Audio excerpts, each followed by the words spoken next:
बिस्मिल्लाहिर्रहमानिर्रहीम, अस्सलामुअलैकुम, good morning, welcome to सुबह सवेरे पाकिस्तान। मैं हूं हमजा धारण और मैं हूं आपके साथ सैयदा इकरा बुखारी। उम्मीद करते हैं आप सब खैरियत से होंगे और तमाम देखने वालों को, तमाम उम्मत मुस्लिमा को बहुत बहुत ज़्यादा रबीउल अव्वल की मुबारकबाद और जुमा भी मुबारक हो, क्योंकि बड़ा ही बरकतों वाला महीना जो है उसका आगाज़ हो गया और जुमा भी है। तो बरकतें और जो है ज़्यादा रहमतें समेटने के लिए ज़्यादा से ज़्यादा इबादत का इनकाद करें। और महाफिल जिस तरह से यकम रबीउल अव्वल से आगाज़ हो जाते हैं, महाफिल जो है वो उनका इनकाद किया जाता है। इसके साथ साथ दरूद पाक जो है वो कसरत से पढ़ें।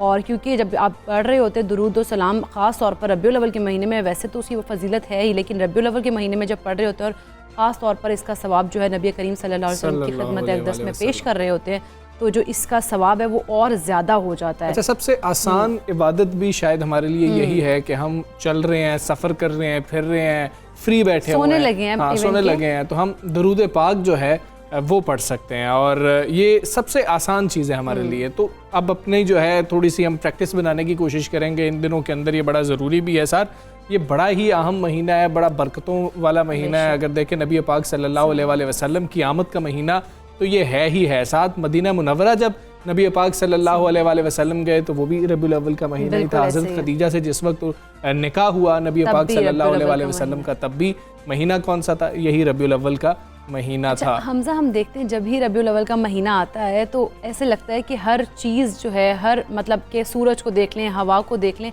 हर चीज़ में ऐसे लगता है कि वो ताज़गी आ गई और बहार सी महसूस हो रही होती है। और ऐसे लगता है कि हर शय जो है वो खुशियाँ मना रही है। एक अजीब सी कैफियत जो है वो आप फील कर रहे होते हैं चीज़ों को। बिल्कुल ऐसे ही है कि अच्छा, अब हम ना कई दफ़ा परेशान हो जाते हैं इकरा माह रबीउल अव्वल को लेकर। कहते हैं कि जी कि हम तो बड़ी बड़ी महाफिल नहीं करवा सकते, हम तो इतने लोगों को नहीं बुला सकते, हम शायद वो एहतमाम नहीं कर सकते।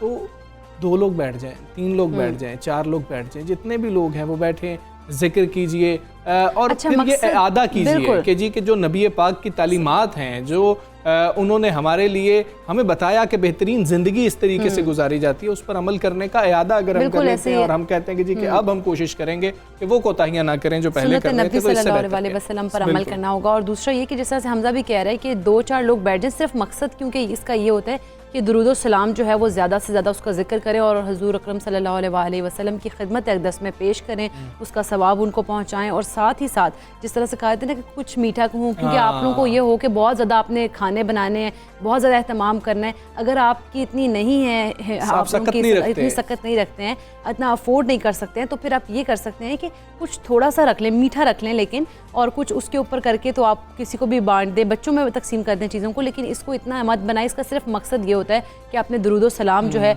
या नबी करीम सल्लल्लाहु अलैहि वसल्लम का जो जिक्र है वो बुलंद करना है। बच्चों का जिक्र किया इकरा ने, ये सबसे अहम चीज़ है कि बच्चों के साथ लाजमी तौर पर नशिस्त रखें, उनको लाजमी तौर पर बताएं और वो वाक़यात जो बच्चों की ज़िंदगी में बेहतर जो है कुछ तब्दीली लेकर आ रहे हों, वो वाक़यात जिनसे जो बच्चों के जहनों पर, जो बच्चों ने बचपन में कहानियाँ सुन रखी होती हैं, बच्चों ने वाक़यात सुन रखे होते हैं, बच्चों ने करामात सुन रखी होती हैं, वो तमाम उम्र नक्श रहती हैं। अगर आप मतलब कि हम कहें कि जी के बड़े होने के बाद कुछ चीज़ें पढ़ते हैं ना, शायद आप वो भूल सकते हैं, लेकिन बचपन में जो बातें हमें बताई गई हैं वो आज तक याद है। बिल्कुल ऐसे जिस तरह से वो जो वाक़यात थे नबी करीम सल्लल्लाहु अलैहि वसल्लम की ज़िंदगी में, जिस तरह से वो एक बुढ़िया जो थी वो कूड़ा फेंका करती थी, वो हमारी स्टोरीज बुक्स में होती थी, वो मैं आज तक याद हैं। तो बच्चों को इस किस्म के जो वाक़यात हैं स्टोरी की सूरत में उनको बताए जाएँ, ताकि उनको जो है हमेशा याद भी रहे और वो फिर उसके ऊपर जो है वो अमल भी करें, अपने आप को भी उसके ऊपर जो है अपनी ज़िंदगी को उसके ऊपर चलाने की कोशिश भी करें। और हमारी अगली नस्ल भी फिर इसी तरह एहतमाम करती रहे जिस तरह से माह रबीउल अव्वल का एहतमाम, इस्तकबाल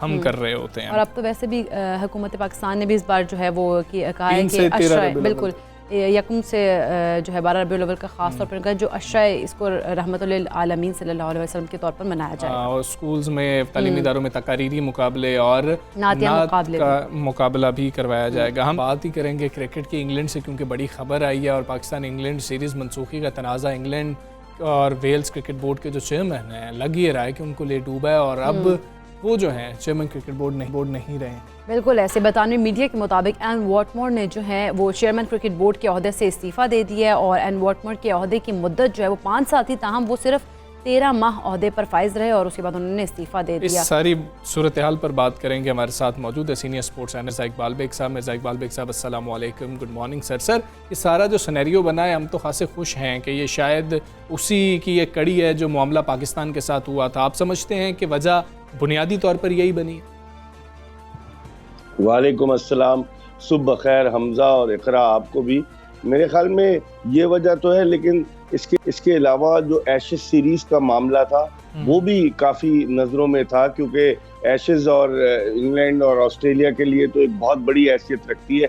तो मेरे ख्याल में वहाँ पर भी तनाज़ात थे, लेकिन इयन वॉटमोर जो थे वो सही तरीके से क्रिकेट बोर्ड को, England and well cricket board को चलाने में नाकाम रहे। बाज़ लोग, मेरी जहाँ इंग्लिश जर्नलिस्ट से बात हुई इंग्लैंड में, वो ये कहते हैं कि जो डायरेक्टर्स हैं England and Wales cricket board के, उनका दबाव था और उन्होंने कहा कि आप इस्तीफ़ा दें, जिसकी वजह से वॉटमोर ने इस्तीफ़ा दिया। उसकी एक वजह पाकिस्तान का दौरा भी है डेफिनेटली, कि पाकिस्तान का दौरा कैंसिल किया और आखिरी कील जो ठोकी वो माइकल होल्डिंग ने ठोकी, जिन्होंने कहा कि जनाब ये घुमंडी क्रिकेट बोर्ड है। तो बड़ी तनकीद हो रही थी और जाना तो था, लेकिन England and Wales cricket board की हिस्ट्री में ऐसा बहुत कम देखने को मिला है हमजा कि उनका चेयरमैन जो है वो अपनी मुद्दत पूरी करने से पहले ही रिजाइन कर दे, जबकि उसके तकरीबन 4 साल बाकी हैं। जी जी ठीक है मिर्जा साहब, इस बारे में बताइएगा। चेयरमैन पीसीबी कहते हैं कि इंग्लैंड के बाद आइंदा हफ्ते न्यूजीलैंड से भी अच्छी खबर मिलने की उम्मीद है। क्या दोनों ममालिक आपको लगता है कि अपने दौरों को रीशेड्यूल कर सकते हैं? और क्योंकि इन दोनों जो दौरे थे उनका खास तौर पर मकसद तो वर्ल्ड कप की तैयारी था, लेकिन अब अगर होते हैं तो इसका फायदा भी होगा हमें? देखिए Iqra, England and Wales cricket board के चेयरमैन के इस्तीफे के बाद अब राहें खुल गई है पाकिस्तान के लिए, क्योंकि अब क्रिकेट ऑस्ट्रेलिया 10 मरतबा ये सोचेगा कि पाकिस्तान का दौरा अगर उन्होंने मंसूख किया, किस बुनियाद पर वो मंसूख करेंगे। तो डेफिनेटली फरवरी में ऑस्ट्रेलिया ने आना है।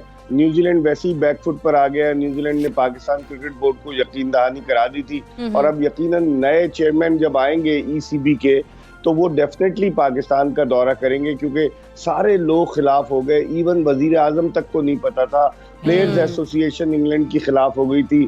तो बहुत सारे अवामिल थे। तो मुझे लग रहा है जब न्यूजीलैंड आएगी या इंग्लैंड आएगी, ऑस्ट्रेलिया को फरवरी में आना है, तो ये सारे दौरे होंगे और अल्लाह ताला का शुक्र है। वरना अगर न्यूजीलैंड कैंसिल करके गई थी, इंग्लैंड भी नहीं आता और बड़े मसाइल होते, मॉर्गन वॉटमोर नहीं जाते, इयन वॉटमोर, तो मसाइल पैदा हो सकते थे। लेकिन उनके जाने से अब राहें मेरे ख्याल में खुल जाएंगी। ठीक है मिर्ज़ा इकबाल बेग साहब, बहुत हम देख रहे थे कि प्रोफेशनलिज्म था रमीज़ राजा साहब के अंदर। वो एक मीटिंग का भी तस्करा हो रहा था, रैम्बो कहने पर उन्होंने थोड़ा सा गुस्सा भी किया था, लेकिन कल जो ट्वीट उनके जानिब से सामने आई थी, मतलब इस इस्तीफ़े के ऊपर, आप समझते हैं कि वो इतनी बेहतर ट्वीट थी पाकिस्तान क्रिकेट बोर्ड के चेयरमैन की जानिब से? फिर उस पर उन्होंने माजरत भी कर ली। इस रवैये को आप क्या देखेंगे? कितना इस पर भी काम करना होगा शायद रमीज़ राजा साहब को? देखिए अभी हनीमून पीरियड है रमीज़ राजा का, नए नए आए हैं। 13 सितंबर को उन्होंने चार्ज लिया, तो बहुत तेज जा रहे हैं। मैं पहले भी कई जगह कह चुका हूँ कि अभी मैं उनको कोई क्रिटिसाइज नहीं कर रहा, इसलिए कि let him do the work, काम करें वो। लेकिन बहुत तेज जाना शुरू हो गए हैं। रमीज़ राजा ने एहसान मानी की बिल्कुल मौजूदगी को सरासर भुला दिया है कि एहसान मानी जितने स्लो थे, रमीज़ राजा उसका कंट्रास्ट है, बिल्कुल उसके अपोजिट है। और कराची भी आ रहे हैं, इधर भी जा रहे हैं, उधर भी जा रहे हैं, ट्वीट भी कर रहे हैं, वीडियो मैसेजेस भी दे रहे हैं। तो मेरे ख्याल में उन्हें सोचना होगा कि थोड़ा सा ठहर के चलें, क्योंकि अगर संगे मरमर पर वो चलना तेजी से शुरू कर देंगे तो गिर भी सकते हैं। और ये क्रिकेट बड़ी जालिम चीज है हमजा, पल में हीरो और पल में जीरो। अब आप बताएं कि कोई एहसान मानी को याद कर रहा है? कोई भी नहीं याद कर रहा। इवन जब नजम सेठी ने रिजाइन किया 2018 में, इमरान खान साहब की हुकूमत आई, तो जब वो जाने लगे तो पीसीबी के मुलाजमीन ने नजम सेठी साहब के एजाज में अलविदाई इस्तकबालिया दिया और उसमें उन्हें तहाइफ भी दिए। लेकिन एहसान मानी साहब का क्या हुआ? वो चले गए, कोई पूछ ही नहीं रहा। तो मेरे ख्याल में रमीज को सोचना चाहिए, पढ़े लिखे हैं, वो इतनी तेजी से गए और सारी चीजें अगर अपने हाथ में लेकर चलेंगे तो ये भी उनके लिए बेइंतहा नुकसानदेह होगा। ठीक है मिर्जा इकबाल बेग साहब, बायोसिक्योर बबल में जाना है टीम ने, क्या मुतवक्के तब्दीलियां हैं? और हमें वो पता तो लग ही जाएगा कि जो खिलाड़ी अब मैचेस नहीं खेल रहे होंगे उससे भी थोड़ा सा आइडिया हो जाएगा। आपके पास खबर क्या है कि क्या तब्दीलियां होने जा रही हैं? शोएब मकसूद को लेकर भी क्या हैदर की वापसी के भी चांसेस हैं? देखिए आज दोपहर तक जो है वो हतमी फैसला हो जाएगा हमजा कि कौन बायोसिक्योर बबल में जाएगा, क्योंकि आज के बाद ये खिलाड़ी वगैरह सब जो है बायोसिक्योर बबल में जाएंगे तो कोई भी जो पाकिस्तान के खिलाड़ी हैं वो इस नेशनल T20 कप में हिस्सा नहीं लेंगे। मेरे पास जो इत्तलात हैं, दो बड़े स्ट्रॉन्ग कंटेंडर्स हैं, एक तो शोएब मलिक है और दूसरे शाहनवाज दहानी है। शोएब मलिक का चांस इसलिए बन रहा है कि कल शोएब मकसूद की कमर में तकलीफ हुई, आज उनको शायद MRI स्कैन के लिए ले जाया जाएगा, तो फिर शोएब मकसूद माजी में भी वो कमर की तकलीफ का शिकार रहे तो फिर उनके ऊपर क्वेश्चन मार्क है। और इसी तरह से हसनैन की जगह शायद ये शाहनवाज दहानी को शामिल करें। एक लॉबी जिसको सपोर्ट कर रहे हैं मोहम्मद रिजवान, वो चाह रहे हैं कि फखर जमान भी टीम में आए और अब देखते हैं कि क्या होता है। लेकिन फिलहाल यही दो इत्तलात हैं, आज दोपहर तक फैसला हो जाएगा कि आया टीम में तब्दीली होगी या नहीं होगी। मिर्जा इकबाल बेग साहब, इसीलिए क्या कल फखर को बहुत डाउन दी ऑर्डर खिलाया गया है खैबर पख्तूनख्वा की जानिब से कि उनकी एक जगह क्रिएट की जाए, लेकिन वो वहां पर शायद जगह क्रिएट हो नहीं सकी, जल्दी आउट हो गए, क्या यही रीजन थी पीछे? नहीं, मेरे ख्याल में अगर उनको ले जाएंगे तो एज एन ओपनर ही ले जाएंगे, क्योंकि आपके पास सिर्फ दो ही ओपनर्स हैं। और आपको याद होगा मोहम्मद वसीम ने जो प्रेस कॉन्फ्रेंस की थी उसमें उन्होंने कहा था कि अगर ओपनिंग का प्रॉब्लम हुआ तो शोएब मकसूद भी ओपन कर सकते। अगर इनके शोएब मकसूद फिट नहीं होते हैं तो फखर जमान से अच्छी चॉइस नहीं होगी। तजुर्बाकार हैं, सीजन कैंपेनर्स हैं, काफी अच्छे से खेल रहे हैं, करंट मैचेस का तजुर्बा है। भारत के खिलाफ रन आपको पता है जो सेंचुरी बनाई थी, जो उनकी किस्मत की यादगार तरीन नो बॉल हुई थी, आपको याद होगा, और उसके बाद वो 100 कर गए थे। हाँ, तो वो 100 कर गए थे, तो यकीनन उनके लिए तजुर्बा जो है उनका वो कारआमद साबित हो सकता है। अब देखते हैं कि पाकिस्तान क्रिकेट बोर्ड रमीज राजा क्या फैसला करते हैं। सारा फैसला रमीज राजा ही नहीं करना है, सब कुछ। और मुझे हमजा जाते जाते आपको बताऊं कि बाबर आजम की कप्तानी भी मुझे अंडर स्क्रूटनी नजर आ रही है। और अब देखते हैं कि आइंदा आने वाले वक्त में T20 वर्ल्ड कप के बाद क्या Babar Azam as a captain अपनी जगह बरकरार रखने में कामयाब होते हैं। नहीं, एज अ प्लेयर तो नो डाउट वो दुनिया के बेहतरीन खिलाड़ी हैं, लेकिन एज अ कैप्टन उन पर एक सवालिया निशान है। चलें, ये हम दुआ करेंगे पाकिस्तान T20 वर्ल्ड कप जीत के आए, कप्तानी भी बच जाए, कप्तान भी बच जाए। बहुत शुक्रिया आपका मिर्जा इकबाल बेग साहब, मेरे पाकिस्तान से आप बातचीत कर रहे थे और बड़ी अहम चीज़ ये सामने आई। और जिस तरह से मिर्जा साहब कह रहे थे कि अब ऑस्ट्रेलिया के लिए फैसला को इतना आसान नहीं रह गया कि हम नहीं आ रहे हैं, तो अब ये जो है ना सोच समझ के फैसला करना होगा। खैर, हम अब आगे बढ़ेंगे, बात करेंगे बलूचिस्तान में आने वाले खौफनाक ज़लज़ले की जिसने हर तरफ तबाही मचा दी थी। और ज़लज़ले में 20 अफराद जो है वो जाँ बहक हो गए, जबकि 300 से ज़ायद ज़ख्मी हुए हैं। रेक्टर स्केल पर अगर हम बात करें तो 5.9 शिद्दत के ज़लज़ले के झटके बलूचिस्तान के बेशतर अजला में महसूस किए गए। हाँ जी, और ज़लज़ले के बायस हरनाई में 150 से ज़ायद मकानात को नुकसान पहुँचा। ज़लज़ले की इत्तला मिलते ही हम कल भी आपको आगाह कर रहे थे कि ज़िले में एमरजेंसी नाफिज की गई, ज़ख्मियों को फौरी तौर पर अस्पताल मुंतकिल किया गया। उसके बाद जो शदीद ज़ख्मी थे उनको कोयटा रेफ़र कर दिया गया था। और ज़लज़ले के तकरीबन 10 घंटे बाद भी इत्तलात मौसूल हो रही थी कि अभी मज़ीद ज़ख्मियों को जो दूर दराज इलाकों से उनको अस्पतालों में मुंतकिल करने की कोशिश की। बिल्कुल ऐसे ही। इसके अलावा अगर हम बात करें ISPR के मुताबिक सिक्योरिटी फोर्सेस के दस्ते जो है वो हरनाई के ज़लज़ला मुतासरीन के जो इलाके हैं वहाँ पर पहुँच गए, वहाँ पर उन्होंने मुतासरीन की मदद की और उनका ज़रूरी खुराक पनागाहें जो हैं वो भी मुंतकिल कर दिया गया वहाँ पर।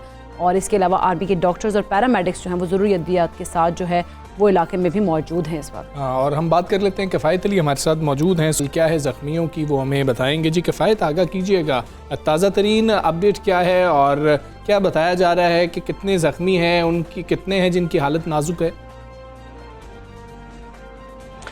जी बिल्कुल, बलूचिस्तान में जो हरनाई का इलाका है इसमें कल हौलनाक ज़लज़ले ने जो है वो हर तरफ तबाही मचा दिया है। जो रात थी वो भी जो बेघर अफराद थे उन्होंने खुले आसमान तले गुजारी और यकीनी तौर पर ये रात उनके लिए उनकी ज़िंदगी की सबसे मुश्किल रात होगी कि एक दिन कबल जो है वो चैन की नींद सो रहे थे और सिर्फ कुछ ही लम्हों ने, कुछ सेकेंड्स ने जो है वो उनकी ज़िंदगी को जो है वो मुकम्मल तौर पर तब्दील कर दिया। कई ऐसे हमने देखे वहाँ पर घर जहाँ से जनाजे उठे वो लोग अफसरदा हैं, आस पास के जो लोग हैं, अहले इलाका हैं, वो अपनी मदद आपके तहत जो है उनकी दादरसी भी कर रहे हैं। दूसरी जानिब हम देख रहे हैं कि मुख्तलिफ इदारे जो वहाँ पर बहाली के काम में मसरूफ़ हैं, रेस्क्यू के काम में मसरूफ़ हैं, टेंट्स मुहैया किए जा रहे हैं, घर जो इनको बनाने में मदद दी जा रही है। ताहम ये यकीनी तौर पर सूरत हाल जो है वो बहुत मुश्किल है। 20 अफराद इसमें जाँ बहक हुए, जिसमें ख़वातीन भी शामिल हैं, बच्चे भी शामिल हैं। इसके अलावा 200 से ज़ायद अफराद जो है वो जख्मी हैं। अब तक की जो ताज़ा तरीन इत्तलात है उसके मुताबिक 120 अफराद अब भी जो है वो मुख्तलिफ अस्पतालों में हैं, जबकि बहुत से लोगों को जो है वो मरम पट्टी के बाद अस्पतालों से फारिग कर दिया गया है। ताहम हम देख रहे हैं कि जो सबसे पहला काम होगा वो होगा कि जो बेघर अफराद हैं, जो इस ज़िलज़ले के बायस जो है जिनके घर मुतासिर हुए, उनके लिए जो है वो हुकूमत की जानिब से क्या एफर्ट की जाती है, क्या कोशिशें की जाती हैं, क्योंकि यकीनी तौर पर अब सर्दी बढ़ती जा रही है और ये वो इलाके हैं कि जहाँ पर सर्दी की शिद्दत जो है वो आइंदा कुछ दिनों में मजीद बढ़ेगी। ठीक है, बहुत शुक्रिया किफ़ायत अली, आप अपडेट कर रहे थे। इसी पर हम बात करेंगे तर्जुमान बलूचिस्तान हुकूमत लियाकत शहवानी साहब हमारे साथ मौजूद हैं। अस्सलाम वालेकुम, गुड मॉर्निंग शहवानी साहब। अब तक की सूरत हाल क्या, इससे मुतालिक हमें बताइएगा, और कैजुअलिटीज़ कितनी रिपोर्ट हो चुकी हैं और ज़ख्मी होने की इतलात भी अभी तक आ रही हैं, तो वो कितने हैं? जी कि ऑफिशियली जो हमारे पास रिपोर्ट है PDMA की तरफ से आई है, 15 शहादतें हुई हैं, उसमें 200 प्लस लोग ज़ख्मी हुए हैं और इसमें मोस्टली माइनर इंजर्ड थे।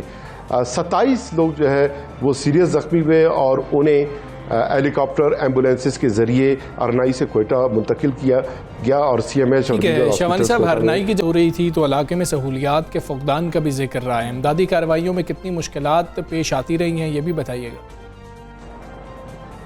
देखिए मुश्किल तो है 5.9 मैग्नीट्यूड का ये अर्थक्वेक एक शॉक आया है और इसके ट्रिपल्स जो है पूरे बलूचिस्तान में महसूस किए गए और अरनाई दूर दराज इलाका भी है और वहाँ पर जो हॉस्पिटल्स हैं, BHUs हैं, वो भी ज़ाहिर है ज़लज़ले की वजह से मुतासिर हुए और कच्चे मकानात मुनहदम हुए।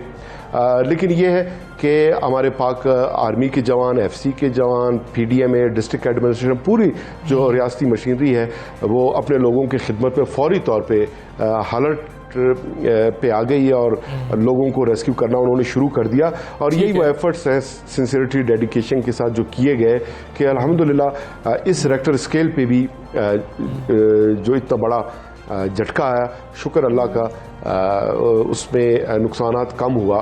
100 के करीब अब तक जो है हाउसेस जो है डैमेजेस उनके रिपोर्ट हुए हैं। मजीद भी कमेटी कॉन्स्टिट्यूट कर ली गई है। दूर दराज एरियाज हैं, पहाड़ों में लोग रहते हैं, लैंड स्लाइडिंग भी हुई है, तो सारा डिटेल जो है इवालुएट करके कमेटी अपनी रिपोर्ट गवर्नमेंट को पेश करेगी और जो नुकसानात लोगों की हुए हैं बलूचिस्तान गवर्नमेंट उनको साथ भी मदद करेगी। जो शहादतें हुई उनको लवाकिंग के साथ भी फाइनेंशियल उनको सपोर्ट किया जाएगा और जो इंजर्ड्स हैं, जो ज़्यादा इंजर्ड्स हैं, जो माइनर इंजर्ड्स हैं, उसी तनासुब से अपने लोगों को अकेला नहीं छोड़ेंगे, तनहा नहीं छोड़ेंगे, उनको फाइनेंस। अगर हम बात कर लें दूर दराज इलाकों की, तो वहाँ पर भी हुकूमत की कार्रवाइयाँ जारी हैं। कोई जगह ऐसी तो नहीं है जो दूर होने की वजह से आउट ऑफ साइट रह गई हो? देखिए बिल्कुल 15 से 20 किलोमीटर ओवरऑल रेडियंस रहा है नुकसानात का। ये मेन एपी सेंटर एरिया है। इसके अलावा जो नेबरिंग डिस्ट्रिक्ट्स है, जाहिर है वहाँ पे भी शॉक्स शदीद थे, तो वहाँ पे भी जो डिस्ट्रिक्ट एडमिनिस्ट्रेशन है पूरे अपने एरियाज़ में हम जो कमेटी है वो इवालुएट कर रही है। हम देख रहे हैं खुदा न ख्वास्ता कोई लोग जो है नीचे तो दबे नहीं है। अब तक की रिपोर्ट के मुताबिक कोई भी एक ऐसा इंसिडेंट नहीं पेश आया कि जिसमें लोग दबे। वो जो शहादतें हुई हैं ज़ाहिर है उनके अलावा कोई फंसे हुए लोग नहीं है, कोई मिसिंग लोग अब तक रिपोर्ट के मुताबिक नहीं है। अगर कोई ऐसी रिपोर्ट सामने आ जाती है, हमारी कमेटी PDMA की कमेटी है, डिस्ट्रिक्ट एडमिनिस्ट्रेशन कमेटी है, तो जो हमें रिपोर्ट होगा नोटिस में होगा मीडिया के साथ। ठीक है शहवानी साहब, कोई अगर जारी किया गया हो आफ्टर शॉक्स के हवाले से या खुदा न खास्ता मजीद जल्जलों के हवाले से कोई इम्कान जाहिर किया गया हो और ख़ास तौर पर कोई इलाके हैं जिनको ख़तरनाक जोन में डिक्लेयर किया गया? ख़तरा है और पास्ट में भी ख़ुसूसन बलूचिस्तान के लोग सिब्बी, अरनाई, कोयटा, यहाँ ये फॉल्ट लाइन पे है ये एरियाज़, तो ज़लज़ले के साथ लोगों का एक्सपीरियंस यही रहा है कि इस मैग्नीट्यूड पे जब कोई शॉक आ जाती है तो उसके बाद उसके आफ्टर शॉक्स वो कंटिन्यू रहते हैं। तो आज कोई इस तरह के आफ्टर शॉक्स तो रिपोर्ट नहीं हुए, लेकिन लोगों को PDMA ने मोहतात रहने की हिदायत की है और अल्लाह तबारक तआला से भी दुआ गो है कि अल्लाह पाक खैर फरमाए। लेकिन लोगों से गुजारिश है कि वो मोहतात रहें और जो उनके घरों के दरवाजे हैं उनको इस तरह लॉक ना लगाएं कि फौरी तौर पे खोलने में कोई उनको मुश्किल का सामना हो, और मोहतात रहें। और ख़ुसूसन रात के वक्त जब सारे लोग सो जाते हैं तो कम से कम घर में एक आध लोग ऐसे हों कि जो जागते रहें, ताकि किसी भी ऐसी सूरत में कि अगर कोई बड़ा शौक आ जाता है तो बाकी लोगों को वो जगाने में मदद कर सके और उनको निकालने में। ठीक है चवानी साहब, बहुत शुक्रिया आपका। सुबह सवेरे पाकिस्तान से आप बात कर रहे थे और आखिर में जो वो गुफ्तगू कर रहे थे वो बहुत ज़्यादा अहम है और उसको फॉलो करना भी बहुत ज़्यादा ज़रूरी है। हम दुआगो हैं कि जो लोग ज़ख्मी हैं अल्लाह उनको जल्द सेहतयाब करे और जिन लोगों के प्यारे उनसे जुदा हो गए हैं उनको सब्र जमील अता करे। बिल्कुल ऐसे ही है। हमें यहाँ पे ब्रेक लेनी है, वापस आते हैं एक ब्रेक के बाद।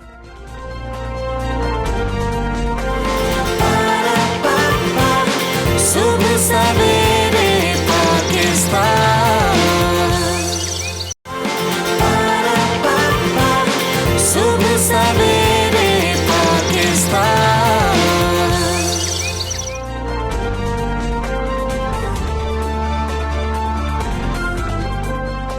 वेलकम बैक टू सुबह सवेरे पाकिस्तान। और बात करेंगे पाकिस्तान में कोरोना के वार अगरचे कमज़ोर पड़ गए हैं मगर अभी भी केसेस रिपोर्ट होने और हलाकतों का सिलसिला जारी, और मुल्क में मजमूई अमवात की बात कर लें तो उसकी तादाद 28,000 से ज़ायद हो गई है। और आलमी वबा का सर कुचलने के लिए NCOC ने वैक्सीन ना लगवाने वालों से राबता करने और उन्हें वैक्सीनेशन के लिए कायल करने का फैसला किया। और मरकजी हदफ वो अजला होंगे जहाँ वैक्सीन शुदा अफराद की शरह दूसरे अजला से कम है। बिल्कुल ऐसी है। दूसरी जानिब अक़वाम मुत्तहिदा की अगर बात कर लें तो उसके नुमाइंदे के मुताबिक कम आमदनी वाले ममालिक को आधे फीसद से भी कम वैक्सीन फराहम की गई है। कोविड-19 को तबाही फैलाते 2 साल हो गए मगर गरीब ममालिक की अगर हम बात कर लें तो अभी तक मजमूई तौर पर 0.3% वैक्सीन ही मिली है। अमीर ममालिक कोरोना वैक्सीन की तकसीम पर भी शुरू से ही अदम मुसावात का मुजाहरा करते आ रहे हैं और इन ममालिक ने अपनी ज़रूरत से कहीं ज़्यादा वैक्सीन खरीद कर ज़ख़ीरा करना शुरू कर दी, जबकि गरीब ममालिक मुंह देखते ही रह गए। और एक रिपोर्ट के मुताबिक तो अमीर ममालिक जितनी तादाद में वैक्सीन के ऑर्डर दे चुके हैं उनमें से उन मुल्कों की तमाम आबादी को 3 मरतबा से ज़्यादा भी वैक्सीनेट किया जा सकता है। बिल्कुल, UN ने इसीलिए कहा था कि जो अब इस तरह के ममालिक या मगरबी ममालिक की ख़ास तौर पर उन्होंने बात की थी कि जहाँ पर आप तीसरी डोज लगाने के लिए कह रहे हैं कि आप लोग वैक्सीन जो है वो मांग रहे हैं, आप लोग इस तरह ना करें। आप 2 डोज के बाद जो तीसरी डोज है वो ना मंगवाएं, बल्कि जो गरीब ममालिक हैं उनको ये वैक्सीन जो है वो भेजवाने दें ताकि उन लोगों की जो आबादी है उनको भी वैक्सीनेट किया जा सके। क्योंकि अगर हम ओवरऑल वैक्सीनेट होंगे तभी हम इसके ऊपर कंट्रोल कर सकते हैं, नहीं तो ये ऐसी वबा है जो कि अगर 2 या 3 भी पेशेंट्स बाकी रह जाते हैं, इस वायरस में मुब्तला होकर रह जाते हैं, तो फिर भी ये फैल सकता है और सारी दुनिया को वैसे ही खतरा होगा। बिल्कुल ऐसे ही आप बात कर रहे हैं, मतलब आपने इसको आलमी वबा डिक्लेयर किया। आलमी वबा डिक्लेयर करके फिर आपने कहा जी कि पूरी दुनिया ग्लोबल विलेज है, फिर इधर से उधर उधर से इधर लोग जो हैं वो ट्रैवल कर रहे हैं, तो फिर आप ये कैसे उम्मीद रख रहे हैं कि जब आप इस तरीके से अदम मुसावात का सबूत दे रहे होंगे और आप उन ममालिक को जो बेचारे गरीब हैं, अफोर्ड नहीं कर सकते, उनके अवाम को वैक्सीनेट नहीं कर सकते होंगे, तो आप भी सेफ रहेंगे। बिल्कुल ऐसे है। इसी हवाले से हम बात करेंगे। सदर PMA अशरफ निज़ामी साहब मौजूद हैं। अस्सलाम वालेकुम, गुड मॉर्निंग अशरफ साहब।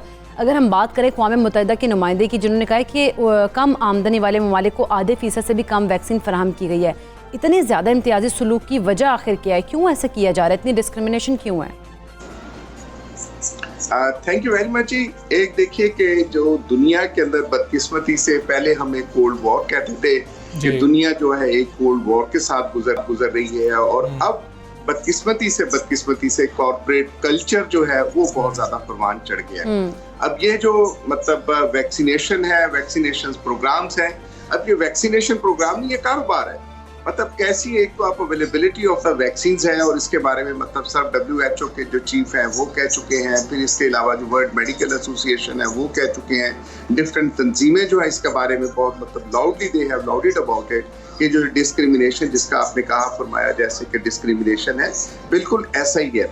लेकिन बदकिस्मती और इससे भी बढ़ के है कि अब इन्होंने ये है कि बरतानिया और अमेरिका बहादुर या उससे इन्फ्लुएंस कंट्रीज हैं, उन्होंने जब ये कहा कि जी हमने एक मुल्क की वैक्सीन नहीं माननी, बिल्कुल बड़ी अजीब सी बात है कि China is the only country अगर देखें कि जिसने कोविड-19 के ऊपर कंप्लीट किस्म का वहां पे मतलब कंट्रोल हासिल किया। चीन मतलब उनमें से है वुहान, जहाँ पे कि पहले 2019 के अंदर आया और जिंदगी वहां पे बिल्कुल नॉर्मल है, मतलब that is their health system what they have. और वैक्सीन जब लगाई है उन्होंने अपने मुल्क के अंदर वो की। फिर आपके साथ एक और शेयर करूं कि जब ये नई हमारे पास वेरिएंट आई जो इस वक्त पाकिस्तान के अंदर इंडियन वेरिएंट जिसको कहते हैं, इसके ऊपर श्रीलंकज ने जो यहाँ पे ये किया इन्वेस्टिगेशंस की और वहाँ पे रिसर्च की, तो पता चला कि इसके अगेंस्ट सिर्फ और सिर्फ जो ज्यादा मुअस्सर है that is the Chinese vaccine. तो ये अब दुनिया के अंदर बदकिस्मती से जो ट्रेड और एक कॉर्पोरेट कल्चर का आ गया कि इस मुल्क की वैक्सीन आप खरीदेंगे तो हम एक्सेप्ट करेंगे ट्रैवलिंग की खातिर बनी। और बदकिस्मती है कि सऊदी अरब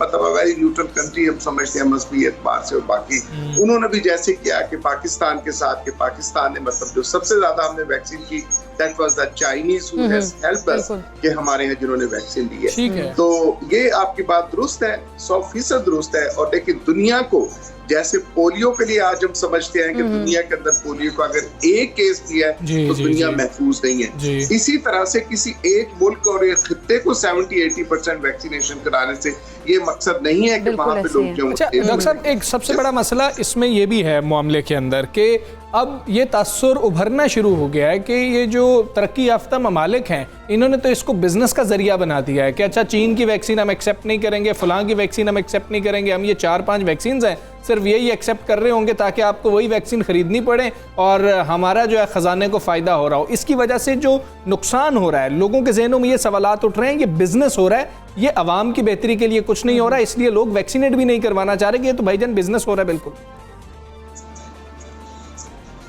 मेरा ख्याल है कि इसमें दो हिस्से हैं। एक तो ये कहना कि मतलब ये बिजनेस हो रहा है, इसमें मेरी खुद जाती तौर पे कोई दूसरी राय नहीं है कि ये बिजनेस हो रहा है, पक्की मतलब ये कंफर्म है इसके लिए, and I am also one of those who believes कि ये बिजनेस हो रहा है। लेकिन ये कहना कि हमने वैक्सीन नहीं करवानी, चूंकि अगर पानी बिकना शुरू हो जाए तो डज नॉट मीन बाय कि हम पानी उसकी जरूरत खत्म हो गई है, मतलब वी हैव टू, मजबूरी है हमारी। लेकिन ये बददियानती होगी कि हमने फलां वाला पानी जो वो मतलब कबूल करना है और फलां वाला पानी जो नुकसान भी हो जाएगा। पानी अल्लाह की नेमत है, सबके साथ इंसान का इसके ऊपर कंट्रोल नहीं है। हवा अल्लाह की नेमत है, सबके साथ एक सी है। And that same stands to कि ये जो बददियानती है, मैं समझता हूँ एक developed world, so called developed world, जिसको मैं सो कॉल्ड डेवलप्ड वर्ड समझता हूँ कि हम फलां वैक्सीन को कबूल करेंगे, फलां वैक्सीन को कबूल नहीं करेंगे। आई थिंक इसके अंदर अक़वाम आलम को, दुनिया को सामने आना चाहिए और उन कुव्वतों के खिलाफ मतलब बात करनी चाहिए और उनको मतलब अगर नहीं है तो दुनिया को इनके बगैर ये नहीं है कि दुनिया को खत्म हो जाती है। अगर बरतानिया, अमेरिका, बहादुर अमेरिका वाले आ रहे हैं ना, why the foreign minister has written a letter कि उनको एग्जेम्पशन ही दे दी जाए। अभी अफगानिस्तान से हमारे साथ से लोग गए तो उनको एग्जेम्पशन है, उनको जी हमने रखना नहीं, हमारे जब लोग जाएंगे उनके कपड़े भी उतारे जाएंगे। तो ये जो है जब तक एक लोग खुद अपना इज्जत, अपने वकार की बात नहीं करेंगे, जब रूल ऑफ लॉ की बात नहीं करेंगे, तो फिर जो चीजें इसी किस्म की देखने आएगी और वो फिर एक मतलब बन जाएगा कि ये जी एक सुपीरियर क्लास है, ये बेचारे गरीब, जैसे आप कह रहे हैं। मैं तो नहीं कहता गरीब मुल्क है, वी आर मतलब country and developing countries and developed countries हैं, ये एक रिलेटिव टर्म है। और मैं एक चीज आपसे शेयर करूं कि ये अगेन आई से सो कॉल्ड डेवलप्ड कंट्रीज कि सबसे बुरा कोविड का जो बुरा दैट वाज द अमेरिका और ब्रिटेन के अंदर हुआ, बिल्कुल ऐसे जो सबसे ज्यादा उनके साथ। एंड द कंट्रीज जिनके साथ समझाता जाता है कि अंडर डेवलपिंग है, वहां पे अल्हम्दुलिल्लाह पाकिस्तान आपके सामने आपकी मिसाल है कि within the limited resources Allah ताला के खास करम नवाजी हमारे साथ है। जी ठीक है। अच्छा डॉक्टर साहब, ये भी ज़रा बता दीजिएगा, पाकिस्तान की परफॉर्मेंस के ऊपर हम बात कर लें। दूसरा एक इशू आजकल बच्चों के हवाले से चल रहा है, जो स्कूल इंतज़ामिया की बात कर लें, एसोसिएशंस की बात कर लें, वो ये कह रहे हैं कि ये स्कूलों की ज़िम्मेदारी नहीं होनी चाहिए, बड़े मसाइल का हमें सामना करना पड़ रहा है, ये हुकूमत की ज़िम्मेदारी होनी चाहिए और पेरेंट्स की ज़िम्मेदारी ही होनी चाहिए कि वो अपनी निगरानी में अपने बच्चों को वैक्सीनेट करवाएं, हम ये ज़िम्मेदारी नहीं लेना चाहते। PMA का इस पर क्या मौक़िफ़ है? देखिए मेरे दोस्त, मैं समझता हूँ कि ये किसी एक की जिम्मेदारी के साथ कहना ये गालिबन ये दुरुस्त नहीं होगा। ये हमारी इज्तिमाई जिम्मेदारी है। इज्तिमाई जिम्मेदारी के अंदर मैं समझता हूँ कि हुकूमत की जिम्मेदारी भी है और हुकूमत से बढ़ के मैं समझता हूँ रियासत की जिम्मेदारी है। रियासत की जिम्मेदारी है, स्कूल की जिम्मेदारी है, उन इदारों की जिम्मेदारी है जो इनको साथ करते हैं। अकेली हुकूमत ये समझता है कि हुकूमत करेगी, यस, इस हद तक मैं दुरुस्त मैं समझता हूँ कि it is not a simple कि आप पोलियो के कतरे पिला रहे हो और उसके साथ कोई रिएक्शन या ऐसा चीज नहीं है। और अभी तक हम समझते हैं कि ये वैक्सीनेशन प्रोग्राम और किसी के साथ भी सॉर्ट ऑफ कोई रिएक्शन हो सकता है, आई डोंट से कॉम्प्लिकेशन, कोई अगर कोई खुदा न खास्ता रिएक्शन होता है तो स्कूल के अंदर आप जाहिर है कि नहीं, तो इन इंतजाम को हुकूमत को देखना चाहिए, महकमा सेहत को ये देखना चाहिए। लेकिन स्कूल के अफराद को ये कहना कि जी हमारी जिम्मेदारी नहीं है, हम ऐसे नहीं है, तो भाई आप बाप की दर्जा ऐसे तो नहीं मिल जाता, you have to contribute with the society. तो उसके साथ but it has all to be the very collective effort, और कलेक्टिवली हमारे इसके साथ होना चाहिए कि जिसके अंदर स्कूल्स भी उतने जिम्मेदार है या उनका फर्ज बनता है। मैं समझता हूँ हमारा as a civil society, as a parents उतना ही बनता है, आप दोस्तों का उतना ही बनता है। बिल्कुल ऐसे ही, यानी कि हमारी इज्तिमाई जिम्मेदारी है, हम लोगों को एक साथ जो है इसके ऊपर काम करने की ज़रूरत होगी। बहुत शुक्रिया डॉक्टर अशरफ निज़ामी साहब, सुबह सवेरे पास से आप गुफ्तगू कर रहे थे। जैसा डॉक्टर साहब ने भी कहा है कि हुकूमतों के साथ साथ रियासत की और पेरेंट्स की और स्कूल की भी जिम्मेदारी है इसके ऊपर काम करना। बिल्कुल ऐसे ही है। और दूसरा, ये वो ममालिक जो वैक्सीन इकट्ठी किए जा रहे हैं और दूसरे ममालिक जो बेचारे अफोर्ड नहीं कर पा रहे हैं, डेवलप्ड कंट्रीज उन्होंने नाम दिया, तो वो मतलब कि हैरत की बात है। और दूसरा ये कह देना कि जी, कि जिस तरह से असद उमर साहब भी कह रहे थे कि बरतानिया कह रहा है कि जी कि हम सिर्फ गोरी वैक्सीन जो है उसको मानते हैं, और आप देख लें कि हालात भी सबसे ज़्यादा आप लोगों के पास ही चाइनीज़ खराब हुए वैक्सीन जो है वो उसको माना भी नहीं जा रहा है कहीं पर भी। अगर हम देखें कि अगर किसी ने आउट ऑफ कंट्री अगर ट्रैवल करना है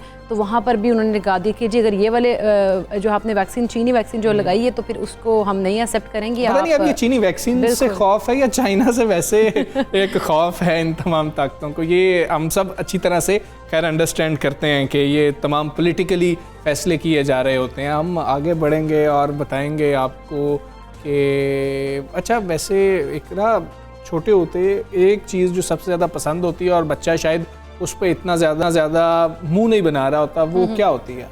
मुंह नहीं बना रहा होता, मुझे तो इस बारे में नहीं पता लग रहा है। कोई समझ नहीं लगी कोई समझ नहीं लगी। मुंह वैसे बच्चे हर चीज़ पे बना रहे होते हैं। लगता है कि बच्चे अंडा खाते हुए जो है ना मुंह नहीं बना रहे होते हैं, वो खा लेते हैं क्योंकि उसकी ऑप्शंस जो माएँ होती हैं उनके पास बहुत होती हैं कि इस तरह से बना दूं। बिल्कुल ऐसा ही है, ये बात भी है। अच्छा, हम क्या इसके लिए ये कहा जाता है कि सर्दी हो या गर्मी हो, संडे हो या मंडे हो, आप रोज़ अंडे खा सकते हैं, ऐसी कोई मसला इसमें नहीं होता। कि हम लोग सुनते हैं ना कि अंडे ज़्यादा नहीं खाने चाहिए, अंडे लेने नहीं चाहिए अपने एग्जाम में, बाकी संडे हाँ एग्जाम्स में लेने चाहिए, वैसे खाने सिर्फ जो है ना बच्चों के मुंह बन रहे होते हैं। बिल्कुल ऐसा ही है। अच्छा, दुनिया भर में आज अंडों का आलमी दिन भी मनाया जा रहा है, और हर साल अक्टूबर के दूसरे जुमे को ये दिन मनाया जाता है, और आज भी हम ये दिन मना रहे हैं जिसका मकसद ये पैगाम देना है कि अंडे सेहतमंद और ग़िज़ाइयत से भरपूर खुराक हैं। इसके ऊपर शाइस्ता शेख ने एक खुसूसी रिपोर्ट तैयार की है, आपको पहले वो दिखा देते हैं।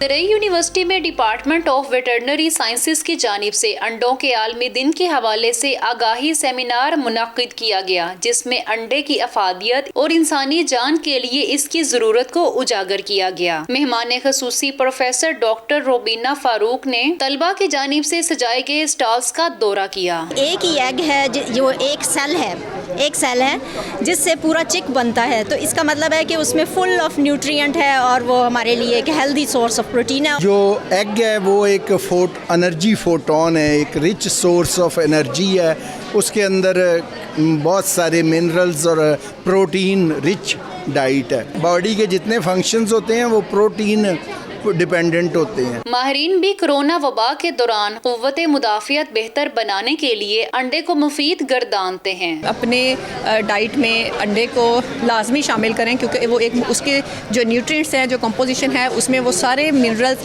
विटामिन्स, प्रोटीन, अमीनो एसिड मौजूद हैं जो कि एक मुकम्मल ग़िज़ा में होते हैं। सो आज के दिन को मनाने का मकसद एक तो ये है कि हम अंडे की अफादियत उजागर करें। अब देखते हैं तस्वीर का दूसरा रुख। ओपन मार्केट में एक अंडा 20 रुपए का मिल रहा है। महंगाई की चक्की में पिसे अवाम सवाल करते हैं कि रोजाना 2 अंडे खाएं तो एक फर्द पर 40 रुपए खर्च कैसे बर्दाश्त करें। पहले तो अंडा तकरीबन 10 रुपए का मिल रहा था, अभी 20 रुपए का मिल रहा है, तो ये हम एक बंदा जो है 40 रुपए के डेली अंडे खाए, तो हुकूमत पंजाब से हमारी गुजारिश है कि अंडों की कीमत कम की जाए। हम गवर्नमेंट से मुतालबा करते हैं, ये एक सस्ती प्रोटीन है, इस पर बराए मेहरबानी ये तो अवाम की पहुँच में रहने दें और इस पे सब्सिडी दें। एक अंडे की जर्दी में विटामिन ए, डी, ई, के, फोलिक एसिड पाया जाता है, जिससे आम शहरी को मुस्तफीद होने के लिए हुकूमत को इनकी कीमतों का अदराक भी करना होगा। कैमरामैन मुश्ताक दानियाल के साथ शाइस्ता शेख, 92 न्यूज़, फैसलाबाद।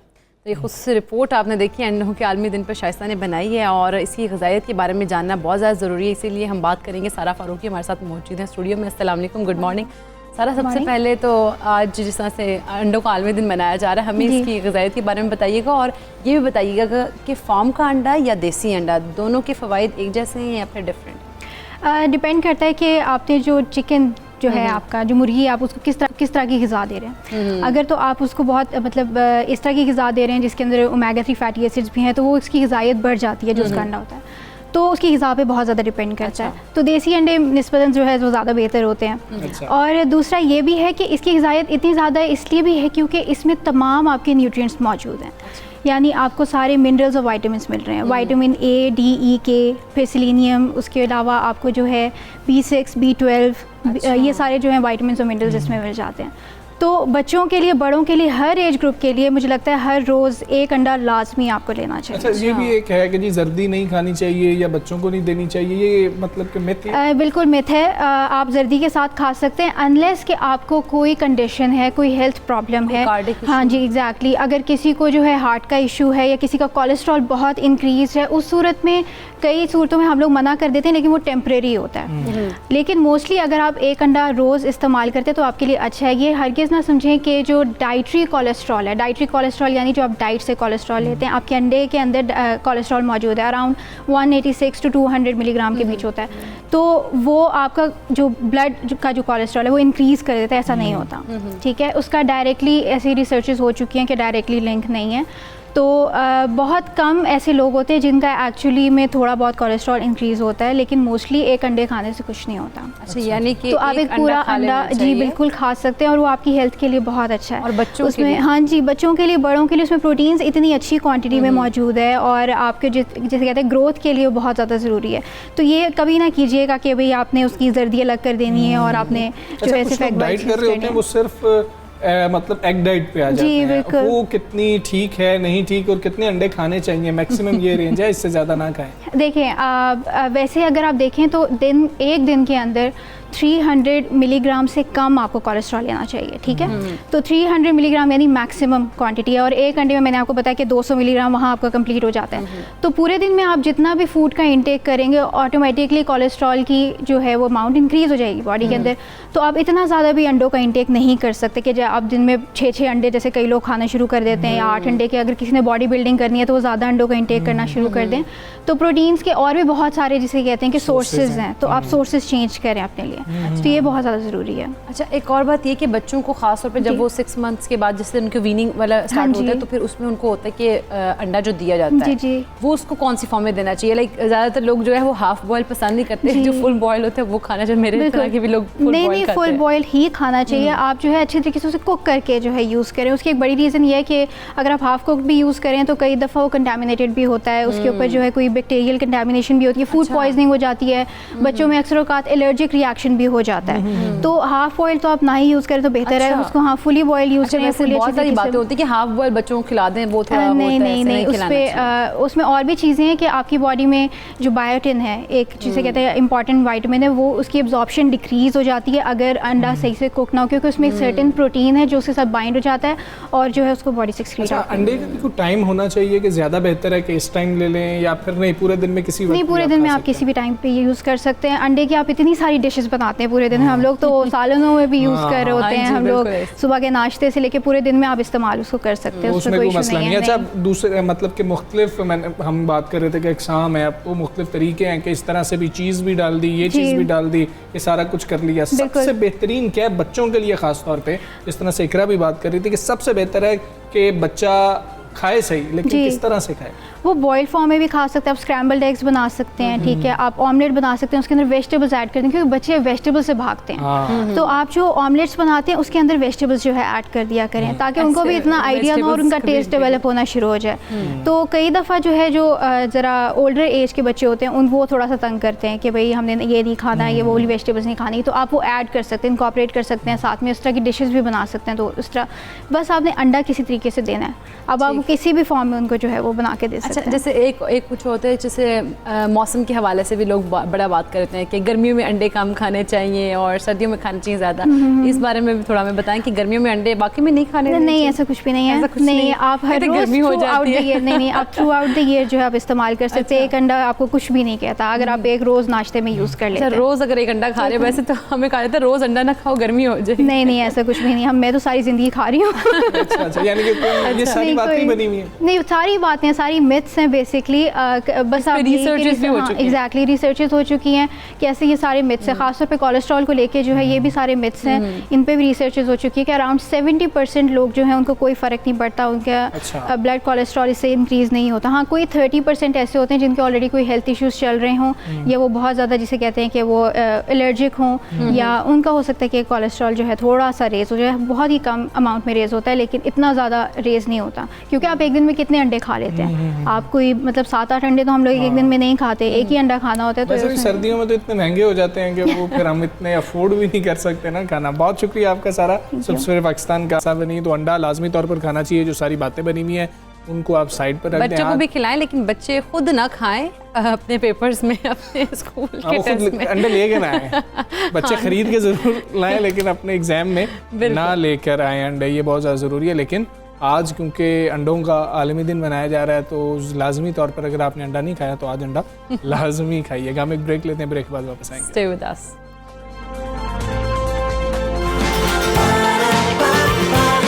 सुबह सवेरे पाकिस्तान,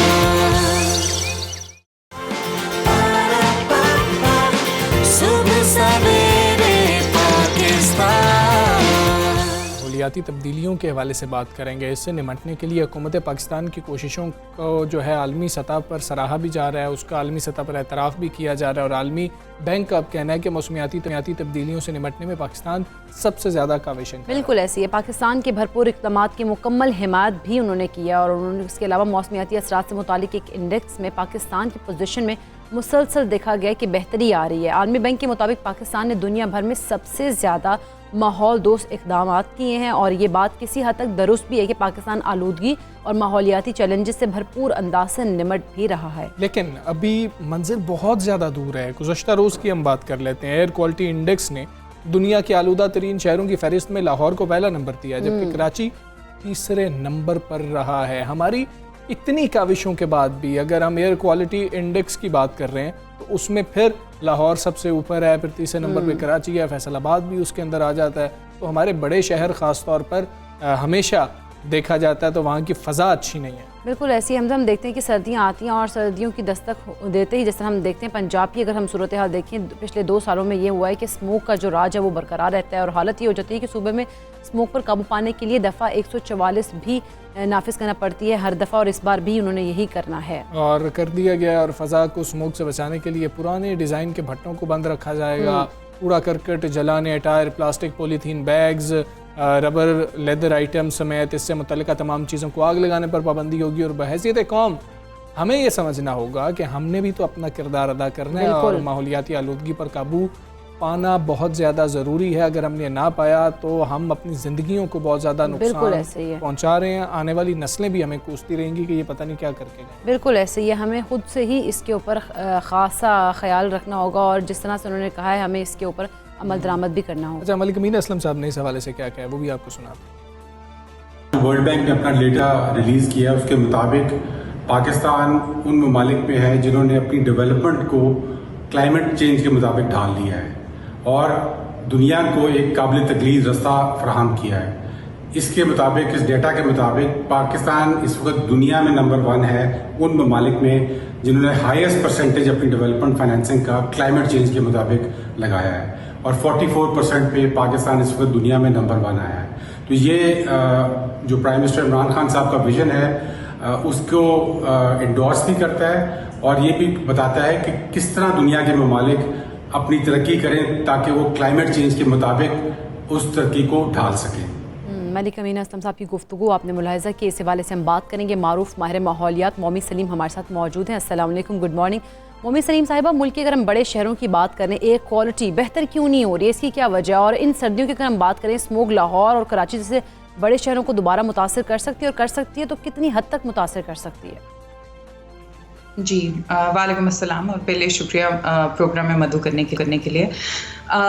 जी बेसिकली हमारे इधर स्मॉग जो पाकिस्तान में है उसके 3-4 वजूहात हैं। एक जैसे कि हमें पता है क्रॉप बर्निंग है, एक आपकी ब्रिक किन्स या इंडस्ट्रीज़ हैं, सिर्फ ब्रिक किन्स तो एक है लेकिन बाकी इंडस्ट्रीज़ उनका फ्यूल ट्रांसपोर्टेशन, वेस्ट बर्निंग और आपकी रोज़मर्रा की जहाँ हम जिस तरह से जो फ्यूल जहाँ यूज़ करते हैं, घरों में भी जो यूज़ करते हैं, जाहिर सी बात है सबकी प्रोपोर्शन डिफरेंट है। तो हमारे इधर जो फ्यूल है, जिस तरह का फ्यूल यूज़ होता है सिर्फ गाड़ियों में नहीं बाकी जगह भी, उसमें चेंज लाना बहुत ज़रूरी है। हमारी पावर जनरेशन की जो है वो largely based on fossil fuels है, जिसकी इमिशन ज़्यादा होती हैं। इसी तरह से हुकूमत ने बहुत सी बेशक इक़दाम किए हैं और वो लॉन्ग टर्म भी किए हैं, शॉर्ट टर्म भी किए हैं, लेकिन देखिए स्मॉग के ऊपर काबू पाना शॉर्ट टर्म में तो मुमकिन नहीं है। और इसके इम्पैक्ट्स आते आते जैसे ये ग्रेजुअली बढ़ी, इसी तरह ये नीचे की तरफ जाएगी। इसमें एक सबसे बड़ी चीज़ जिसमें अभी काबू नहीं पा सके और आई थिंक उसके लिए कोई कॉम्प्रिहेंसिव स्ट्रैटेजी हमारे पास सामने नज़र नहीं आई है, वो आपका ट्रांसपोर्ट सेक्टर है। यूरो 5 बिल्कुल इंट्रोड्यूस करा दिया गया है, जो अच्छा फ्यूल है, लेकिन ऑफ कोर्स कितने लोग डलवाते हैं, कितने लोग उस पर शिफ्ट हो रहे हैं। दूसरी चीज़ आपकी ई व्हीकल पॉलिसी आई है, बहुत अच्छी पॉलिसी है, लेकिन उसमें भी आपकी गाड़ियों की तादाद कम नहीं होगी। डर ये है कि आप फुटप्रिंट शिफ्ट कर देंगे पावर जनरेशन पे, क्योंकि आपको पावर तो चाहिए है और पावर हमारी फॉसिल बेस्ड है। तो हमें इसके लिए एक कॉम्प्रिहेंसिव ट्रांसपोर्ट मास्टर प्लान चाहिए पाकिस्तान के लिए, जिसमें हम मास ट्रांजिट दे सकें लोगों को, ताकि आपकी गाड़ियाँ जो हैं सड़कों पे कम हो, आपकी आलूदगी कम हो। जब इस तरह की चीज़ें आई थिंक जो इमिशंस हैं वो आपकी सबसे ज़्यादा ट्रांसपोर्ट, आपकी अपनी हुकूमत के ये फिगर्स हैं, 40% आपकी इमिशंस या पोल्यूशन जो है वो आपकी ट्रांसपोर्ट से आती है। तो आई थिंक वहाँ पे एक कॉम्प्रिहेंसिव स्ट्रैटेजी की ज़रूरत है और बेशक हुकूमत उसकी तरफ काम कर रही है, लेकिन of course it's a transitional process. जी ठीक है मोमी साहिबा, एक अहम मसला स्मॉग टावर्स का हम अक्सर जिक्र करते रहते हैं कि इसकी बड़ी कमी रही है। हुकूमत की जानिब से, ख़ासतौर पर वजारत साइंस एंड टेक्नोलॉजी की जानिब से भी इस पर ऐलान तो किया गया था। आप देख रही हैं कि उससे कोई फ़ायदा होगा, और दूसरा हमें कितनी ज़रूरत रहेगी स्मॉग टावर्स की? सॉरी, आप रिपीट कर देंगे, मेरी आवाज़ क्लियर नहीं है। अब आप सुन पा रही हैं? आपको मेरी आवाज़ क्लियर है? जी। स्मॉग टावर्स के हवाले से आपसे हम जानना चाह रहे हैं कि हुकूमत की जानिब से, ख़ासतौर पे वजारत साइंस एंड टेक्नोलॉजी की जानिब से भी स्मॉग टावर्स के हवाले से बात की गई थी। ये आप समझती हैं कि हल होगा? जी बिल्कुल है, लेकिन एट द सेम टाइम जैसे मैंने पहले कहा कि आपके ज़रूरी नहीं है कि देखें ये जैसे कि आपके जी मतलब आप अगर कहीं भी किसी भी जगह, अगर आप मिसाल के तौर पे आपने मॉनिटर्स लगा दिए, आपकी देखें स्मॉग पूरी सिटी में एक जैसी नहीं होती है, या पोल्यूशन एक जैसी नहीं होती है। कुछ जगह कॉन्सेंट्रेटेड होती है, कुछ जगह डिस्पर्स्ड होती है। तो बेशक स्मॉग टावर्स ठीक है, वो एक इलाज है, लेकिन वो लॉन्ग टर्म इलाज नहीं है। देखिए जहाँ से आपने जो सोर्स है उसको बंद करना है। आप सिम्टोमेटिक ट्रीटमेंट तो करते रहेंगे, उसका कोई, जिस तरह ये वही है कि आप अगर कोई पेशेंट है तो उसको आप इलाज तो उसका करते रहेंगे, दवाई देके उसका दर्द कम कर देंगे, लेकिन जहां से वो दर्द पैदा हो रहा है आपको उसकी ज़रूरत है। तो आई थिंक कि उसमें जो मैंने पहले मेंशन किया, उन चीज़ों की बहुत ज़रूरत है। अच्छा मोमी साहिबा, जिस तरह से कहा जाता है मेवाकी जंगलात और भट्टों को ज़िग-ज़ैग टेक्नोलॉजी है उस पर मुंतकिल कर दिया जाए, आप समझती हैं कि इस तरह के जो प्रोग्राम्स है, इस तरह के जो प्रोजेक्ट्स लेके आएंगे, वो भी कंट्रोल करने में काफ़ी हद तक जो है मुआविन साबित हो सकते हैं? जी बिलाशुबा। और इसमें एक चीज़ मैं इम्पोर्टेंट ज़रूर समझती हूँ जो मुझे मेंशन करनी चाहिए, वो है आपकी ग्रीन इकोनॉमी की तरफ ट्रांजिशन। देखिए पूरी दुनिया में आपके जो इस वक्त जिस तरह के सेक्टर्स हैं वो ज़्यादातर जो हैं वो पोल्यूटिंग फैक्टर्स हैं। अब आपके ज़ाहिर सी बात है, अगर हम कंस्ट्रक्शन इंडस्ट्री की बात करें, हम बाकी इंडस्ट्रीज़ की बात करें, हमें ग्रीन इकोनॉमी, सर्कुलर इकोनॉमी की तरफ जाना चाहिए। और उसमें बहुत हद तक हम, चाहे वो लैंड पोल्यूशन है, एयर पोल्यूशन है, वाटर पोल्यूशन है, उस पर काबू पा सकते हैं। और उसमें ऑफ कोर्स आपकी इकोनॉमी भी ग्रोथ की तरफ जा सकती है, क्योंकि इस वक्त हम इतना वेस्ट, जो हमारा वेस्ट आता है उसको हम रिसोर्स के तौर पे यूज़ नहीं करते हैं। हम अपनी रिसोर्सेज का बेदरेग इस्तेमाल करते हैं और अनसस्टेनेबल इस्तेमाल करते हैं। तो इसलिए बहुत ज़रूरी है कि आप ग्रीन इकोनॉमी की तरफ भी शिफ्ट हों। हुकूमत ने ग्रीन यूथ मूवमेंट, जो मैंने खुद उसमें डिज़ाइन की थी कामयाब जवान के अंडर, तो उसमें हम लोग इको इनोवेशन के ऊपर यंग लोगों को जो है वो स्मॉल ग्रांट्स दे रहे हैं यूनिवर्सिटीज़ में, ताकि वो नए से नए तरीके लाएं जिसमें हम बिजनेस मॉडल्स लाएं ऐसे जो ग्रीन हों, रादर वो जो पोल्यूशन या जो इन्वायरमेंटल डिग्रेडेशन में जो है वो ठीक है। अच्छा मोमी साहब, यूरो 5 का आप जिक्र कर रही थी, बात बिल्कुल दुरुस्त है कि अब तो अगर देखा जाए तो आवाम सबसे सस्ता तेल डलवाने के लिए परेशान है, तो उस तरफ कौन जा रहा होगा? कोई भी नहीं जा रहा। लेकिन इसका हल हमेशा से पब्लिक ट्रांसपोर्ट रहा है और मुख्तलिफ ममालिक पब्लिक ट्रांसपोर्ट के ऊपर बहुत ज़्यादा फोकस कर रहे होते हैं। हम आवाम को कैसे आदत डालेंगे जब पब्लिक ट्रांसपोर्ट ही बेहतर नहीं होगी कि आवाम उस पर भरोसा तो कर सकें? फिर हम एक पब्लिक ट्रांसपोर्ट कोई मेट्रो बना दें या कुछ भी बना दें, उसके साथ कोई और ऐसी ट्रांसपोर्ट लिंक ही नहीं कर रही होती कि आप अपने घर से निकल कर उधर तक पहुंच सकें और फिर उसका इस्तेमाल कर सकें। ये पूरा मॉडल ही ठीक नहीं है। आप समझती हैं कि हम इसके ऊपर शायद कोई काम कर रहे हैं या हमारा फोकस ही नहीं है उसके ऊपर? देखिए, पिछली हुकूमतों ने भी अगर आपको ये मास ट्रांजिट के जो प्रोजेक्ट्स दिए हैं वो वोट बैंक के लिए दिए हैं। I will very candid about it. अगर तो वो कॉम्प्रिहेंसिव स्ट्रैटेजी दी जाती जिसमें आप जैसे बात कर रहे हैं कि फीडर रूट्स भी नहीं हैं, इस्लामाबाद की मेट्रो का देख लें तो वो एक ही, तो बहुत ज़रूरी है कि आपके पास एक ट्रांसपोर्ट का मास्टर प्लान हो जिसमें आपका मकसद या आपका ऑब्जेक्टिव हो कि हम बाय दिस ईयर गाड़ियाँ इतनी रिड्यूस कर देंगे और इतने लोगों को शिफ्ट कर देंगे पब्लिक ट्रांसपोर्ट के ऊपर। हमने एक रिसर्च की थी अपने दायरे से और वहाँ पे हमें ये पता चला कि बहुत से लोग ये कहते हैं कि अगर हमारे पास डिसेंट और सिक्योर पब्लिक ट्रांसपोर्ट हो तो हम बिल्कुल इसको गिव अप करने को तैयार हैं अपनी गाड़ियों को। हम इनको, क्योंकि जाहिर सी बात है सुबह जब फैमिली निकलती है, अगर एक बच्चों ने जाना है स्कूल और अगर आपने ऑफिस जाना है तो अगर दो डायरेक्शन में है आप टाइम पे नहीं पहुंच सकते, तो फिर दो गाड़ियां रखनी पड़ती हैं। तो बहुत से लोगों ने ऐसे कहा कि हम लोग ये प्रेफर करेंगे कि अगर हमारे पास, देखें आपकी कितनी पॉपुलेशन शिफ्ट हुई, जो आपकी राइड हेलिंग सर्विसेज हैं बहुत सी ऐसी हैं ना जो आपकी एप्स के ऊपर है, बहुत सी लोग शिफ्ट हुए। उसकी वजह ये है लोगों को ऑल्टरनेट की जरूरत है, लेकिन वो हम प्रोवाइड करने में जो है नाकाम रहे हैं। अच्छा मोमी साहब, अगर हम बात करें माहौलियात को, जैसे माहौलियाती आलूदगी जो है इसको ख़त्म करने के लिए जिस तरह से गवर्नमेंट ऑफ पाकिस्तान ने भी एक मंसूबा शुरू किया बिलियन ट्री का, ये कितना करामत साबित हो सकता है अगर हम इसके ऊपर काम करें और हम बेहतर तरीके से काम करें इसके ऊपर? देखें, बिल्कुल ये इकोसिस्टम रेस्टोरेशन की तरफ एक बहुत बड़ा कदम है और बहुत अच्छी एक इक़दाम है, लेकिन ये वन ऑफ इक़दाम है। और इसमें बिलाशुबा जो है बिलियन ट्री सुनामी में जिस तरह से इसने एक किस्म का ट्रेंड सेट कर दिया और आई थिंक कि हर बंदा जो है वो प्लांटेशन की तरफ जा रहा है और मेरे लिहाज से ये जॉब्स भी क्रिएट कर रहा है ये प्रोजेक्ट। ये केपी में भी बहुत सक्सेसफुल रहा और यहाँ पे भी ऑफ कोर्स बाकी जगह भी।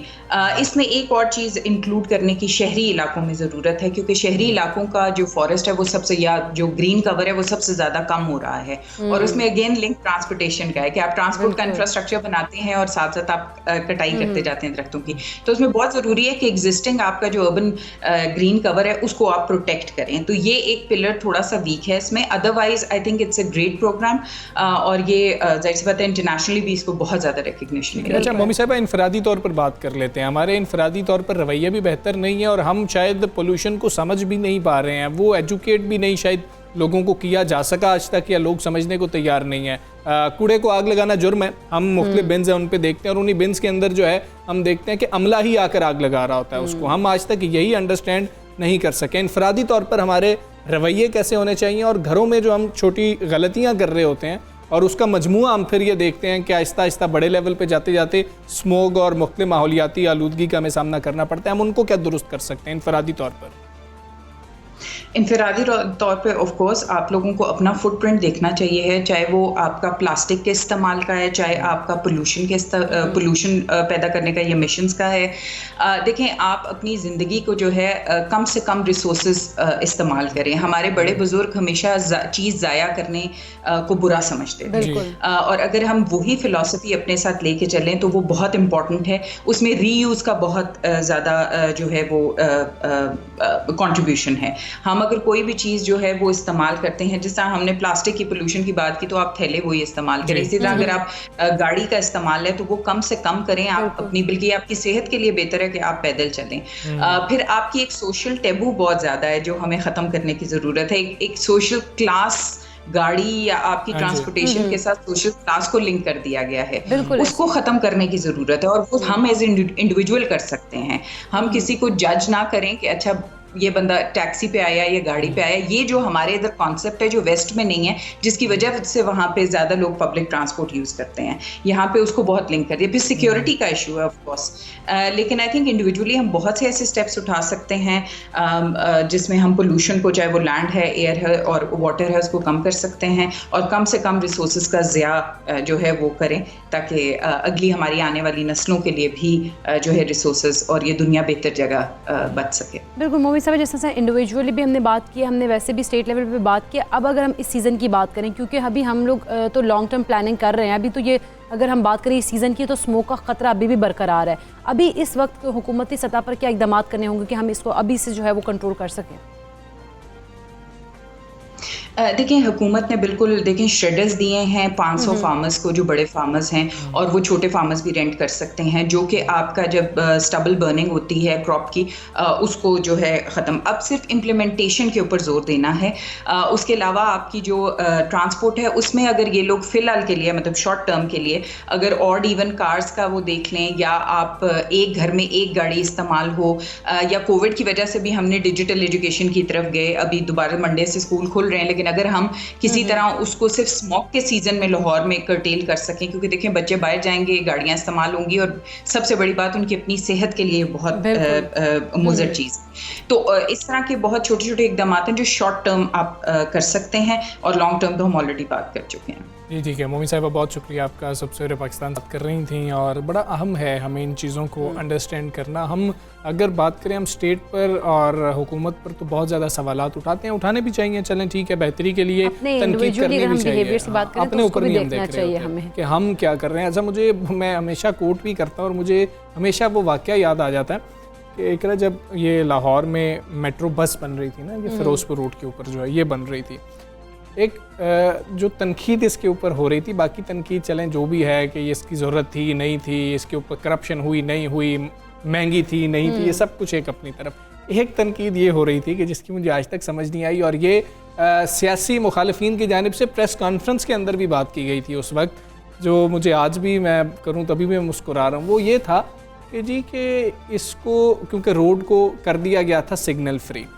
यू टर्न बहुत ज़्यादा दूर है, तो जो लोग गाड़ियाँ चला रहे हैं उनको बहुत ज़्यादा मुश्किलात का सामना होगा कि यू टर्न जो है वो काफ़ी आगे से जाकर लेना पड़ेगा। तो ये आप सोच लें कि इस हद तक जी तनकीद की गई थी। और जब पब्लिक ट्रांसपोर्ट कोई होती है उसका मकसद यही होता है कि ये जो गाड़ियाँ चल रही हैं, जो लग्जरी इंजॉय कर रहे हैं, कम अज़ कम जो है उसके अंदर कमी लाई जाए। पब्लिक ट्रांसपोर्ट का जब हम इस्तेमाल कर रहे होंगे तो पोल्यूशन भी कम हो रही होगी। लेकिन ये तनकीद हम करते हैं कि जी कि देखिए हमें तो अब काफ़ी ऊपर से आना पड़ता है। इस तनकीद की समझ नहीं आती, ये वैसे फजूल की तनकीद हम इसे कह सकते हैं। मतलब ये मतलब इस हद तक तनकीद फॉर नथिंग मतलब। अच्छा हमसा, एक और बात ये होता है कि हम लोग अगर इंडिविजुअली देखें, हम लोग गली मोहल्लों को ही देख लें सिर्फ, उनमें हम लोग देखते हैं हमारे रवैये होते हैं, घर से कूड़ा करकट जो है वो निकाला, इकट्ठा किया, बाहर जाके एक जगह पे उसको आग लगा दी। मतलब ये रवैये हम लोगों के हैं। अगर हम लोग ये कुछ कर रहे होंगे तो फिर हम कैसे कह सकते हैं कि पोल्यूशन कम हो सकती है, एयर पोल्यूशन जो है वो भी बढ़ रही है। इसी तरह से हम देखते हैं कि माहौल जो है वो आलूदा हो रहा है, पहुंच रहा है। हम फिर और हम ये पढ़ते भी हैं कि उनसे कितनी गैसेस खतरनाक निकल रही होती है, लेकिन फिर भी हम वही चीज़ें रिपीट कर रहे होते हैं। बिल्कुल ऐसे ही है। तो इस चीज़ का बहुत ज़्यादा ख्याल रखना हमारे लिए ज़रूरी है कि हम जो पढ़ते हैं उसके ऊपर अमल कर रहे हैं कि नहीं कर रहे, और हम दूसरे को तो कह रहे होते हैं। और अगर वाकई ऐसा होता है कि किसी गाड़ी का ज़्यादा धुआं वो छोड़ रही है, उसको कहें तो वो आपसे लड़ना पड़े तो फिर बात कीजिएगा। खैर हम आगे बढ़ते हैं। और आलमी बैंक ने पाकिस्तान को एक और वजह से ख़बरदार किया है कि रवा माली साल जो मालियाती मसाइल का है पाकिस्तान को सामना रहेगा, और हुकूमत पाकिस्तान मुआशी इस्तेहकाम को बरकरार रखने पर तवज्जो दे, ये तंबीह भी की गई। बिल्कुल ऐसी आलमी बैंक ने पाकिस्तानी मईशत पर रिपोर्ट जारी कर दी है, जिसमें कहा गया है कि पाकिस्तान को रवा माली साल बैरूनी दबाव और माली चैलेंज कम करने पर तवज्जो देनी होगी। और आलमी बैंक का कहना है कि रवा माली साल मुआशी नमू 3.4% रहने का भी इम्कान है। अच्छा, और रिपोर्ट में रवा माली साल महंगाई बढ़ने की भी पेशगोई करते हुए कहा गया है कि करंट अकाउंट खसारा माली साल 2000 अगर हम 23 की बात करें तो उसमें तकरीबन GDP के 2.5% तक मुतवक्की है। और आलमी बैंक ने यह भी कहा है कि रवा माली साल बरामदात में भी ज़बरदस्त इजाफा होगा और पाकिस्तान का माली खजाना GDP के 7% तक रहने की तवक्को है। ये तमाम सूरत हाल है मईशत के हवाले से जिस पर हमने बात करनी है। शाहिद हसन सिद्दीकी साहब मौजूद हैं। डॉक्टर साहब अस्सलाम वालेकुम, गुड मॉर्निंग सर। सर, ये जो वर्ल्ड बैंक की जानिब से कहा जा रहा है, आप इन तमाम बातों से इत्तेफाक करते हैं कि वाकई सूरत हाल इतनी शायद गंभीर है? देखिए, बात यह है कि उन्होंने जो शरह नमू हमारी बताई है 3.4%, ये गलत है, इससे ज्यादा होगी। हम हर बात उनकी बात नहीं मानेंगे, और हम ये तो पहले भी कहते रहे कि इससे ज्यादा होगी, लेकिन जारी हिसाबात के खसारे के जो वो 2.5% कह रहे हैं वो गलत है, इससे ज्यादा होगा। और यही महंगाई की बड़ी वजह ये है कि हमने स्टेट बैंक ने रुपए की कदर को गिरने दिया या गिराया, जो भी आप कह लें, उसका कोई जवाब नहीं है। तो कुछ ऐसी पॉलिसियां बनाई हैं हमने जिसको ना दिफा कर सकते हैं, ना जस्टिफाई कर सकते हैं, ना उनकी जरूरत थी। तो ये जो, अब मैं एक मिसाल वाज़ह तौर पे आपको दे दूं कि देखिए, जब आलमी मंडी में तेल की कीमतें माजी में $120 थी फी बैरल, तो पाकिस्तान में कीमतें कम थी। आज पाकिस्तान में जो है कीमतें सबसे ज्यादा हैं, लेकिन आलमी मंडी में 80-82 है। तो ये क्यों हुआ? ये इसलिए हुआ कि आपने रुपए की कदर को गैर जरूरी तौर पर गिराया। कोई जो है कोई 18 रुपए गिर गए 5 महीने में। तो हमारी जो मईशत है वो है $55 बिलियन की आप इंपोर्ट करते हैं। तो जब आप इंपोर्ट करेंगे तो उसकी वैल्यू तो बढ़ी पाकिस्तानी रुपीज में, लेकिन हुकूमत के टैक्सेस बढ़ जाते हैं। यानी जब रुपए की कदर गिरती है तो हुकूमत के जो टैक्सेस हैं वो बढ़ जाते हैं इंपोर्ट में, जीएसटी में। तो ये जो गिराया है रुपए गैर जरूरी तौर पर, उसका बहुत जबरदस्त इम्पैक्ट है। तो ये कि इनडायरेक्ट टैक्सेस हमने बढ़ा दिए हैं। तो मैं ये समझता हूँ कि जो चीज हम आज बता रहे हैं, 6 महीने से बता रहे हैं कि जब इस हुकूमत के 5 साल पूरे होंगे तो मईशत की औसत शरह नमू रहेगी 3.3% सालाना। ठीक है। और जब ये हुकूमत के 5 साल पूरे होंगे तो महंगाई की शरह औसत उससे बहुत ज्यादा होगी जो उनको विरसे में मिली थी। और इस साल जो बड़े खतरात हैं वो ये है कि शरह सूद में इजाफा होने जा रहा है। आलमी मंडी में तेल की कीमतें बढ़ने वाली हैं, आलमी मंडी में अशिया की कीमतें बढ़ने वाली है जो हम इंपोर्ट कर रहे हैं, और हमने तामीराती शोबे को काला धन दे दिया। तो हम जब तक अपने इस्लाहात टैक्सों और तवानाई के शोबे में नहीं करेंगे और ये रुपए की कदर को दानिस्ता गिरने देंगे किसी भी वजह से, तो पाकिस्तान की मईशत में बेहतरी आ ही नहीं सकती। ये बुनियादी नुकता है जिसमें किसी को कोई गलतफहमी नहीं होनी चाहिए। ठीक है डॉक्टर साहब, बहुत शुक्रिया आपका। सुबह सवेरे पाकिस्तान से आप बात कर रहे थे, माशी सूरत हाल कैसी रहेगी और वर्ल्ड बैंक की जो आउटलुक रिपोर्ट है उसके ऊपर आप कमेंट कर रहे थे। मैं पे ब्रेक लेनी है, वापस आते हैं एक ब्रेक के बाद। Stay with us. सुबह सवेरे पाकिस्तान, सुबह सवेरे पाकिस्तान।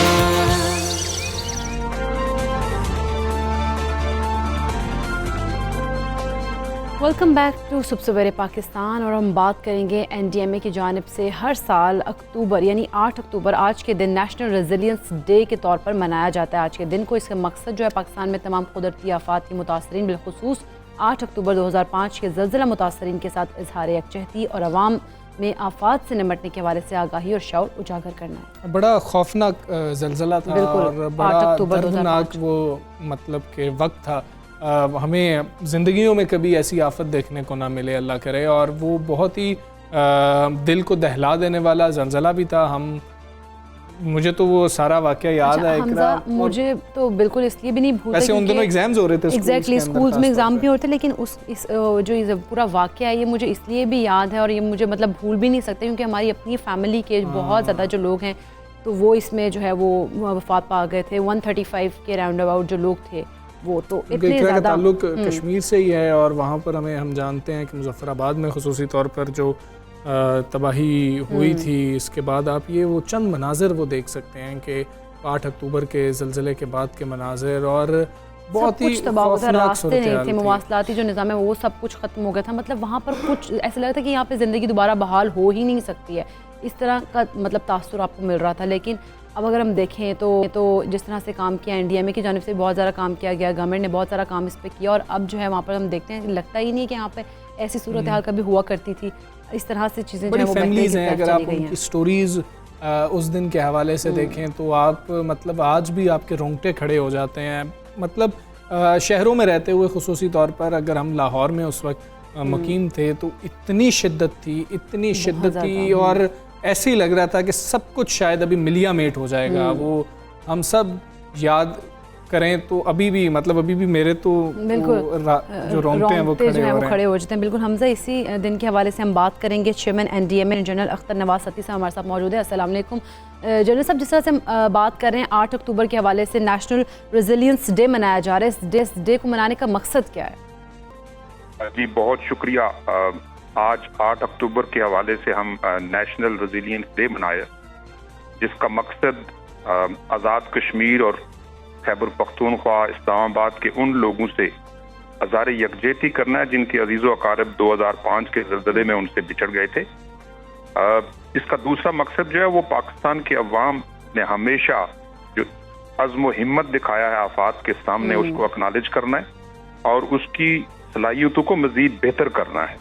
इसका तीसरा मकसद जो है वो अवाम को आफात से जो मुतल्लिक आगाही है वो फराम करना है, ख़ास तौर पे हमारी नई नस्ल को। और इसका सबसे अहम और आखिरी जो मकसद है वो ये है कि आज के दिन हम तजदीद ऐद करें कि हम अपने तमाम तर वसाइल को बलूए कार लाते हुए पाकिस्तान को आफात से महफूज बनाएंगे। जी ठीक है। अच्छा जन साहब, अगर हम 2005 की 8 अक्टूबर की बात करें तो तब हम इतने तैयार भी नहीं थे और हमें बड़ा वक्त लग गया इस सारे मतलब कि जो हमारा लॉस हो गया था उस पर कुछ काम करने के लिए, लोगों की मदद करने के लिए। आज हम अगर खुदा न खास्ता किसी आफत का सामना करना पड़ता है तो आज हम कहाँ पर खड़े हैं? जी आपने बिल्कुल सही कहा कि उस वक्त हमारे पास कोई ऐसा बड़ा इदारा नहीं था। एक इमरजेंसी रिलीफ सेल, एक छोटा सा सेल होता था जो कि एस्टेब्लिशमेंट डिवीजन के ज़ेर काम करता था। 8 अक्टूबर 2005 के ज़लज़ले से सबक सीखते हुए हमने 2 बड़े अहम इदारों का क़याम अमल में लाया। उसमें एक NDMA और दूसरा एरा है जिसने रिकंस्ट्रक्शन का काम किया। और जब से NDMA बना है, अपने गिवन मैंडेट के मुताबिक जितनी उसके बाद से आफात आई हैं उनसे बचाव के लिए और उनको मैनेज करने के लिए, चाहे वो 2010 के फ्लड्स हों, वो 2020 का मीरपुर आज़ाद कश्मीर का ज़लज़ला हो, या जो ऑनगोइंग हमारा पेंडेमिक है कोविड-19 का ये हो, उसमें भरपूर किरदार अदा किया है। बिल्कुल ठीक है जन साहब, बहुत शुक्रिया आपका। सबसे पहले पाकिस्तान से आप बात कर रहे थे। हम मतलब 8 अक्टूबर के ज़लज़ले को याद करते हुए नेशनल रेजिलियंस डे तो आज मना रहे हैं। और मतलब जिस तरह से इकरा बता रही है, और इकरा मुझे पहले स्टोरी भी बता रही थी कि हमारी फैमिली के मतलब के 135 इकरा ने कि इस तरह की बेशतर फैमिलीज़ हैं और बड़ी तादाद में लोग जो हैं वो हमसे बिछड़ गए थे और हम उसके अंदर और क्या जो कर रह सकते गए थे वो एक बहुत, आप कह लें कि इतना अरसा डिप्रेशन में रहे इन चीज़ों की वजह से कि मतलब जिस तरह से बहुत ज़्यादा खौफज़दा थे, बहुत ज़्यादा। कई फैमिलीज अपने बच्चों को लेके वहाँ से शिफ्ट हो गए। एग्जैक्टली, बिल्कुल। हमजा जिस तरह से आफ्टर शॉक्स का भी सिलसिला, जैसे हम देखते हैं कि ब्लास्ट अभी बलोचिस्तान में जब कल इस तरह आया, वहाँ पे हरनाइका में आया ज़लज़ला, तो उसके बाद भी आफ्टर शॉक्स का सिलसिला था। तो इसी तरह जब वहाँ था तो वहाँ पे क्योंकि पहाड़ी इलाके में बहुत ज़्यादा वहाँ पे अक्सर पहाड़ है, तो जैसे ही वो हिलते थे और जिससे मिट्टी उड़ती थी तो लोग जो है बच्चे खौफज़दा हो के रोना शुरू होते थे, चीखें मारते थे। इस तरह की सूरत हाल वहाँ पे देखने में बच्चे जो है वो कहा जाता है कि फोबिया का शिकार हो गए हैं बच्चे। वैसे ही मतलब रातों को बच्चों को नींद नहीं आ रही थी, ऐसी सूरत हाल थी। तो मतलब हम उन लोगों को याद तो कर रहे हैं और जो 8 अक्टूबर 2005 को इस दुनिया से चले गए, लेकिन जब भी कोई आफत आती है तो हमें अपना दिल बहुत बड़ा कर लेना चाहिए। और दुनिया के किसी हिस्से पर भी आफत आ रही हो खुदा न खास्ता, तो हमें अपना दिल बहुत बड़ा करना चाहिए। हमें सिर्फ अपने आप को नहीं देखना चाहिए कि अल्लाह का शुक्र है कि हम सेफ हैं, महफूज रहे हैं, लेकिन दूसरों की मदद लाजमी तौर पर हमजा। लेकिन एक और बड़ी बात कि पाकिस्तान में हमने ये देखा कि लोगों में ये चीज़ मैंने उस टाइम देखी थी 8 अक्टूबर का जब ज़लज़ला हुआ था तो सर्दियाँ थी बहुत ज़्यादा। अभी जब सर अब क्योंकि वेदर चेंज हो गया तो आज से काफ़ी साल पहले हम देखें तो अक्टूबर में अच्छी खासी सर्दी हुआ करती थी और लोगों ने अपने बच्चों के, जो अगर हम बात करें जो दूसरे एरियाज़ में थे, उन्होंने कपड़े बच्चों के गर्म और बिस्तर जो थे वो भिजवाए थे बड़ी तादाद में। ट्रक जा रहे होते थे, मोहल्ले भेज रहे होते थे अपने तौर पर। ऐसा नहीं है कि कोई जी तंजीम की जानिब से भेजे जा रहे हैं, खुद भेज रहे होते थे लोग अपनी तरफ से। तो ये जज्बा हमने देखा था उस वक्त। आगे बढ़ेंगे और हाँ बिल्कुल आगे बढ़ेंगे, बात करेंगे कि हमारे मुल्क के बेशुमार मसाइल हैं जिनमें से एक बड़ा मसला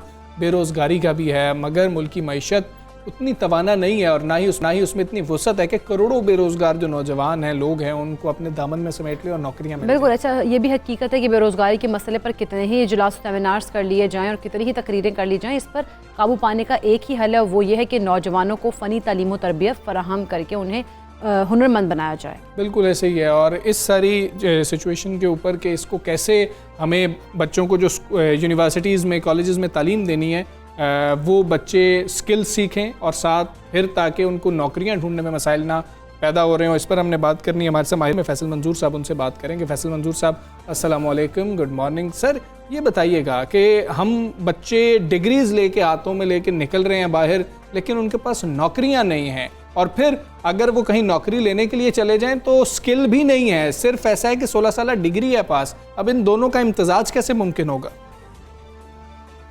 जी वालेकुम अस्सलाम, थैंक यू वेरी मच कि आपने मुझे अपने प्रोग्राम में इनवाइट किया।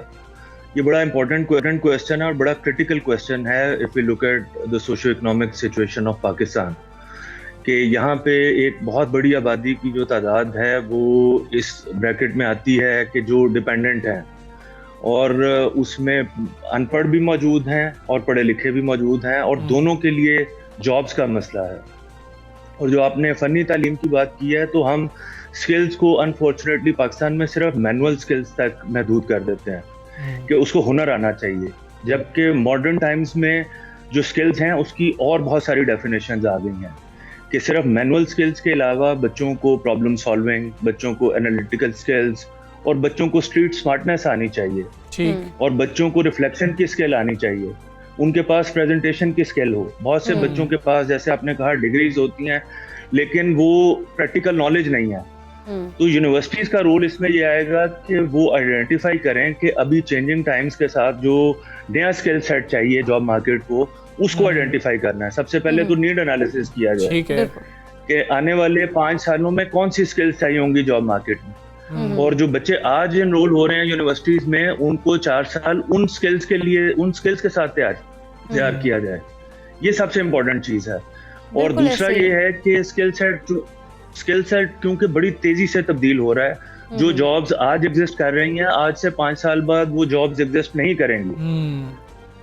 अच्छा फैसल साहब, हम अगर अपने निज़ाम की बात कर लें तो हमें, अब अगर हम देखें तो अब ऐसी कौन सी बेसिक चेंजेस है जो कि हमें लाना होंगे ताकि हम फ्यूचर में जो चैलेंजेस हों उनका मुकाबला कर सकें? बेसिक चेंजेस जो है ना वो ओवरनाइट नहीं आएंगी। हमें एक ऐसा एवोल्यूशनरी प्रोसेस डिजाइन करना पड़ेगा अपने एजुकेशन सिस्टम में। जैसे मैंने कहा कि वो पहले नीड्स को एनालाइज करें, नीड्स को इवैल्यूएट करें, नीड्स को आइडेंटिफाई करें, और फिर उसके अकॉर्डिंगली अपने करिकुला को डिजाइन करें, और उसके अंदर जो इंडस्ट्री है उसके साथ लाइजॉन बड़ा जरूरी है। अभी आइसोलेशन में एकेडेमिया और इंडस्ट्री और एकेडेमिया जो है वो आइसोलेशन में काम कर रही है। हम इंडस्ट्री एकेडेमिया लिंकेज की बात करते हैं तो that is most of the time limited to signing of MOUs only. Practically काम नहीं हो रहा। एकेडेमिया को ये चाहिए कि वो एंगेज करे इंडस्ट्री को, उनकी नीड्स को आइडेंटिफाई करें, क्या स्किल सेट चाहिए, तो वो स्किल सेट अपने करिकुला के अंदर इंक्लूड करें और बच्चों को वो स्किल सेट। फैसल साहब, एक अहम मसला ये भी है कि अगर हम देखें कि हमारी पॉलिसी ये है कि लेक्चरर लगने के लिए आपका MS होना, MPhil होना बहुत ज़्यादा आपकी मतलब कि बुनियादी शर्त है कि आपने MPhil करना है। अब आप देखें, एक स्टूडेंट है, उसने BS किया, उसके फौरी बाद उसने MPhil में दाखिला ले लिया, MPhil कर लिया, वो उस्ताद बनने के काबिल हो गया MPhil करने के बाद, फिर आगे PhD भी कर ली। लेकिन जब बच्चे को स्किल सिखाने हैं, जब मैंने खुद ही कोई स्किल नहीं सीखे हैं, मैंने MPhil किया था, MPhil करने के बाद एक थीसिस लिखा था, थीसिस लिखने के बाद मैं आ गया था पढ़ाने के लिए, तो स्किल मैं कैसे सिखा सकता हूँ वहाँ पर? क्या आपको लगता है कि अब जिस वक्त दुनिया तब्दील हो रही है तो जो स्किल्स का माहिर है उसको भी हमें उस्ताद बनाना ही पड़ेगा शायद? नहीं, वो स्किल का माहिर उस्ताद है ऑलरेडी। फॉर्मली हम उसको एक्नॉलेज नहीं करते, लेकिन आप ये देखें एक मोटर मैकेनिक को उस्ताद ही कहा जाता है। तो वो उस्ताद है अपनी कैपेसिटी में, लेकिन उसको फॉर्मली एक्नॉलेज करने की जरूरत है। हमारे मुल्क में मसला ये है कि जिसके पास डिग्री है उसको सुपीरियर समझा जाता है, जिसके पास मैनुअल स्किल है उसको अनफॉर्चुनेटली इंफीरियर समझा जाता है। दुनिया में जिसके पास स्किल है या फॉर्मल एजुकेशन है, दोनों को एक ही पेडेस्टल पे, एक ही लेवल पे मोस्टली कंसिडर किया जाता है। हमारे मुल्क में ये बहुत बड़ा मसला है और हमें ये इस चीज को देखना पड़ेगा, क्योंकि स्किल्स वैसे ही मैनुअल स्किल्स जो हैं वो ऑब्सोल्यूट होती जा रही हैं। जी। अब आप अपनी इंडस्ट्री में देखें कि मीडिया के अंदर जो लोग थे, पहले रिपोर्टिंग थी, न्यूज कास्टर्स थे, स्टूडियो में बैठ के प्रोग्राम्स रिकॉर्ड करते थे। अब आपके सारे सीनियर जर्नलिस्ट जो हैं, they have learned a new skill and they are doing vlogs because they are adapting themselves to the changing environment. बिल्कुल, आपकी अपनी इंडस्ट्री में बहुत बड़ी एग्जांपल मौजूद है। अभी ये कोविड ने तो सिनेरियो ही चेंज कर दिया। बहुत बड़े मॉल्स बंद हो रहे हैं, बहुत बहुत बड़ी जो इंडस्ट्रीज थी वो बंद हो रही हैं और ऑनलाइन पे शिफ्ट हो रही हैं। Exactly. आप देखें कि बैंक्स में पहले लाइंस होती थी बैंक्स में, अब ऑनलाइन बैंकिंग पे चले गए हैं। आपकी ट्रेडिंग सारी जो है वो बहुत ज्यादा इंटरनेशनल ट्रेडिंग ऑनलाइन चली गई है।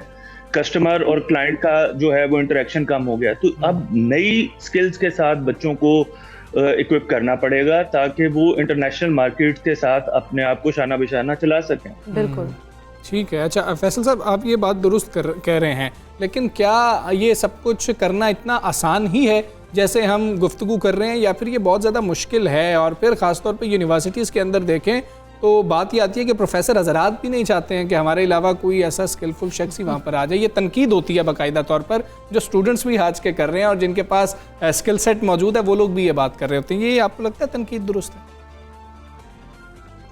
ये तनकीद कुछ हद तक दुरुस्त है, लेकिन मैं ये समझता हूँ कि जब एक ओवरऑल विजन इस्टेब्लिश की जाए नेशनल लेवल पे, सबसे पहले कि तमाम यूनिवर्सिटीज़ जो हैं हायर एजुकेशन के अंडर आती हैं, तो एक फोरम ऐसा इस्टेब्लिश किया जाए, और इस पे ऑलरेडी काम हो भी रहा है कि हायर एजुकेशन जो है हायर एजुकेशन कमीशन इस्लामाबाद वो इस पे काम कर भी रहा है कि बच्चों को सिर्फ उनके सब्जेक्ट से रिलेटेड चीज़ें ना सिखाई जाएं, उनको प्रैक्टिकल स्किल सिखाई जाएं।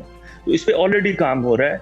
ठीक है, इस पे ऑलरेडी काम हो रहा है। फैसल साहब बहुत शुक्रिया। सवेरे पाकिस्तान से आप बात कर रहे थे, बड़ा ये अहम टॉपिक है जिसके ऊपर आज पूरी दुनिया में बहुत ज़्यादा बहस और बातचीत हो रही है। अब आखिर में हमने बात करनी है, हमने आगाज़ में भी बात की थी कि माह रबीउल अव्वल का आगाज़ हो गया है। नबी पाक सल्लल्लाहु अलैहि वसल्लम की विलादत बासादत का ये महीना है और बरकतों वाला ये महीना है। तो इस महीने का आगाज़ बारगाह रिसालत में गुलहाए अकीदत पेश करके ही होना चाहिए। हमारे साथ फैसल नक्शबंदी साहब मौजूद हैं, उनसे हम दरख्वास्त करेंगे कि बारगाह रिसालत में गुलहाए अकीदत पेश करें। मुकद्दर जगाने हुजूर आ गए हैं कि रहमत लुटाने हुजूर आ गए हैं कि रहमत लुटाने हुजूर आ गए हैं, हुजूर आ गए हैं, हुजूर आ गए हैं,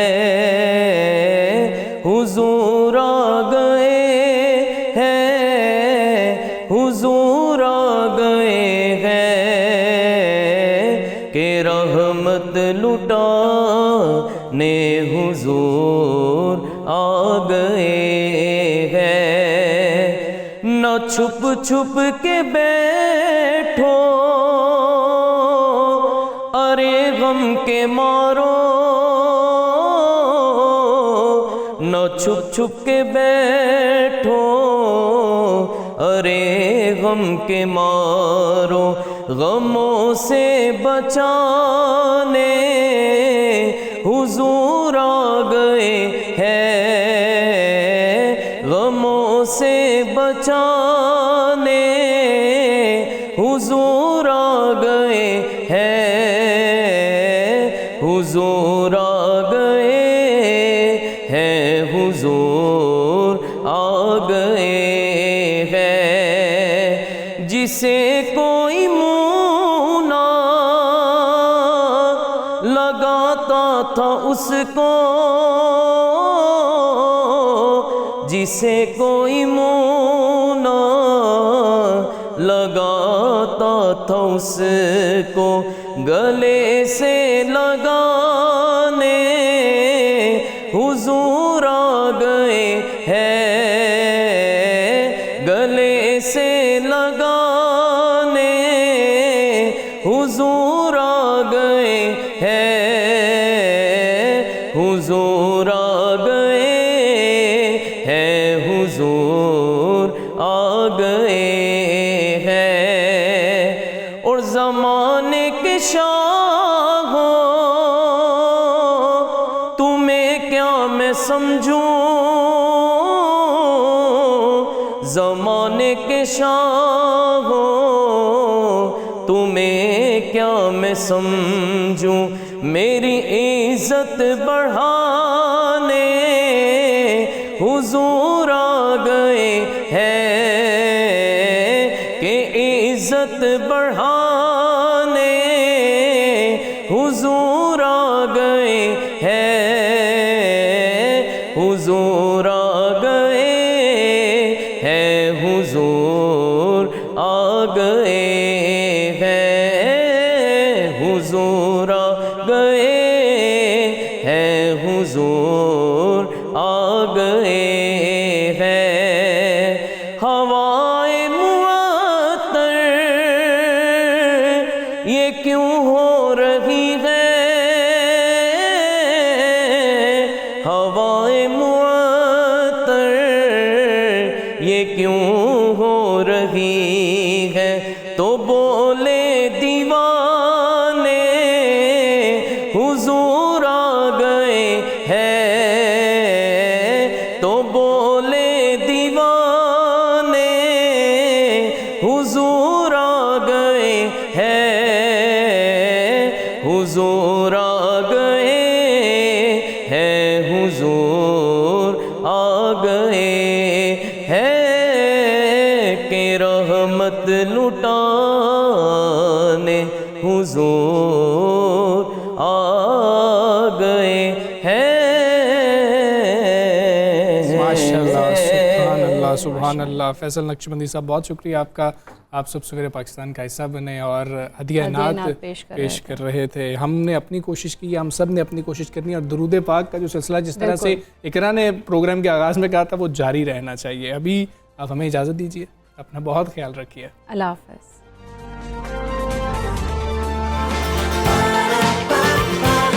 सुबह सवेरे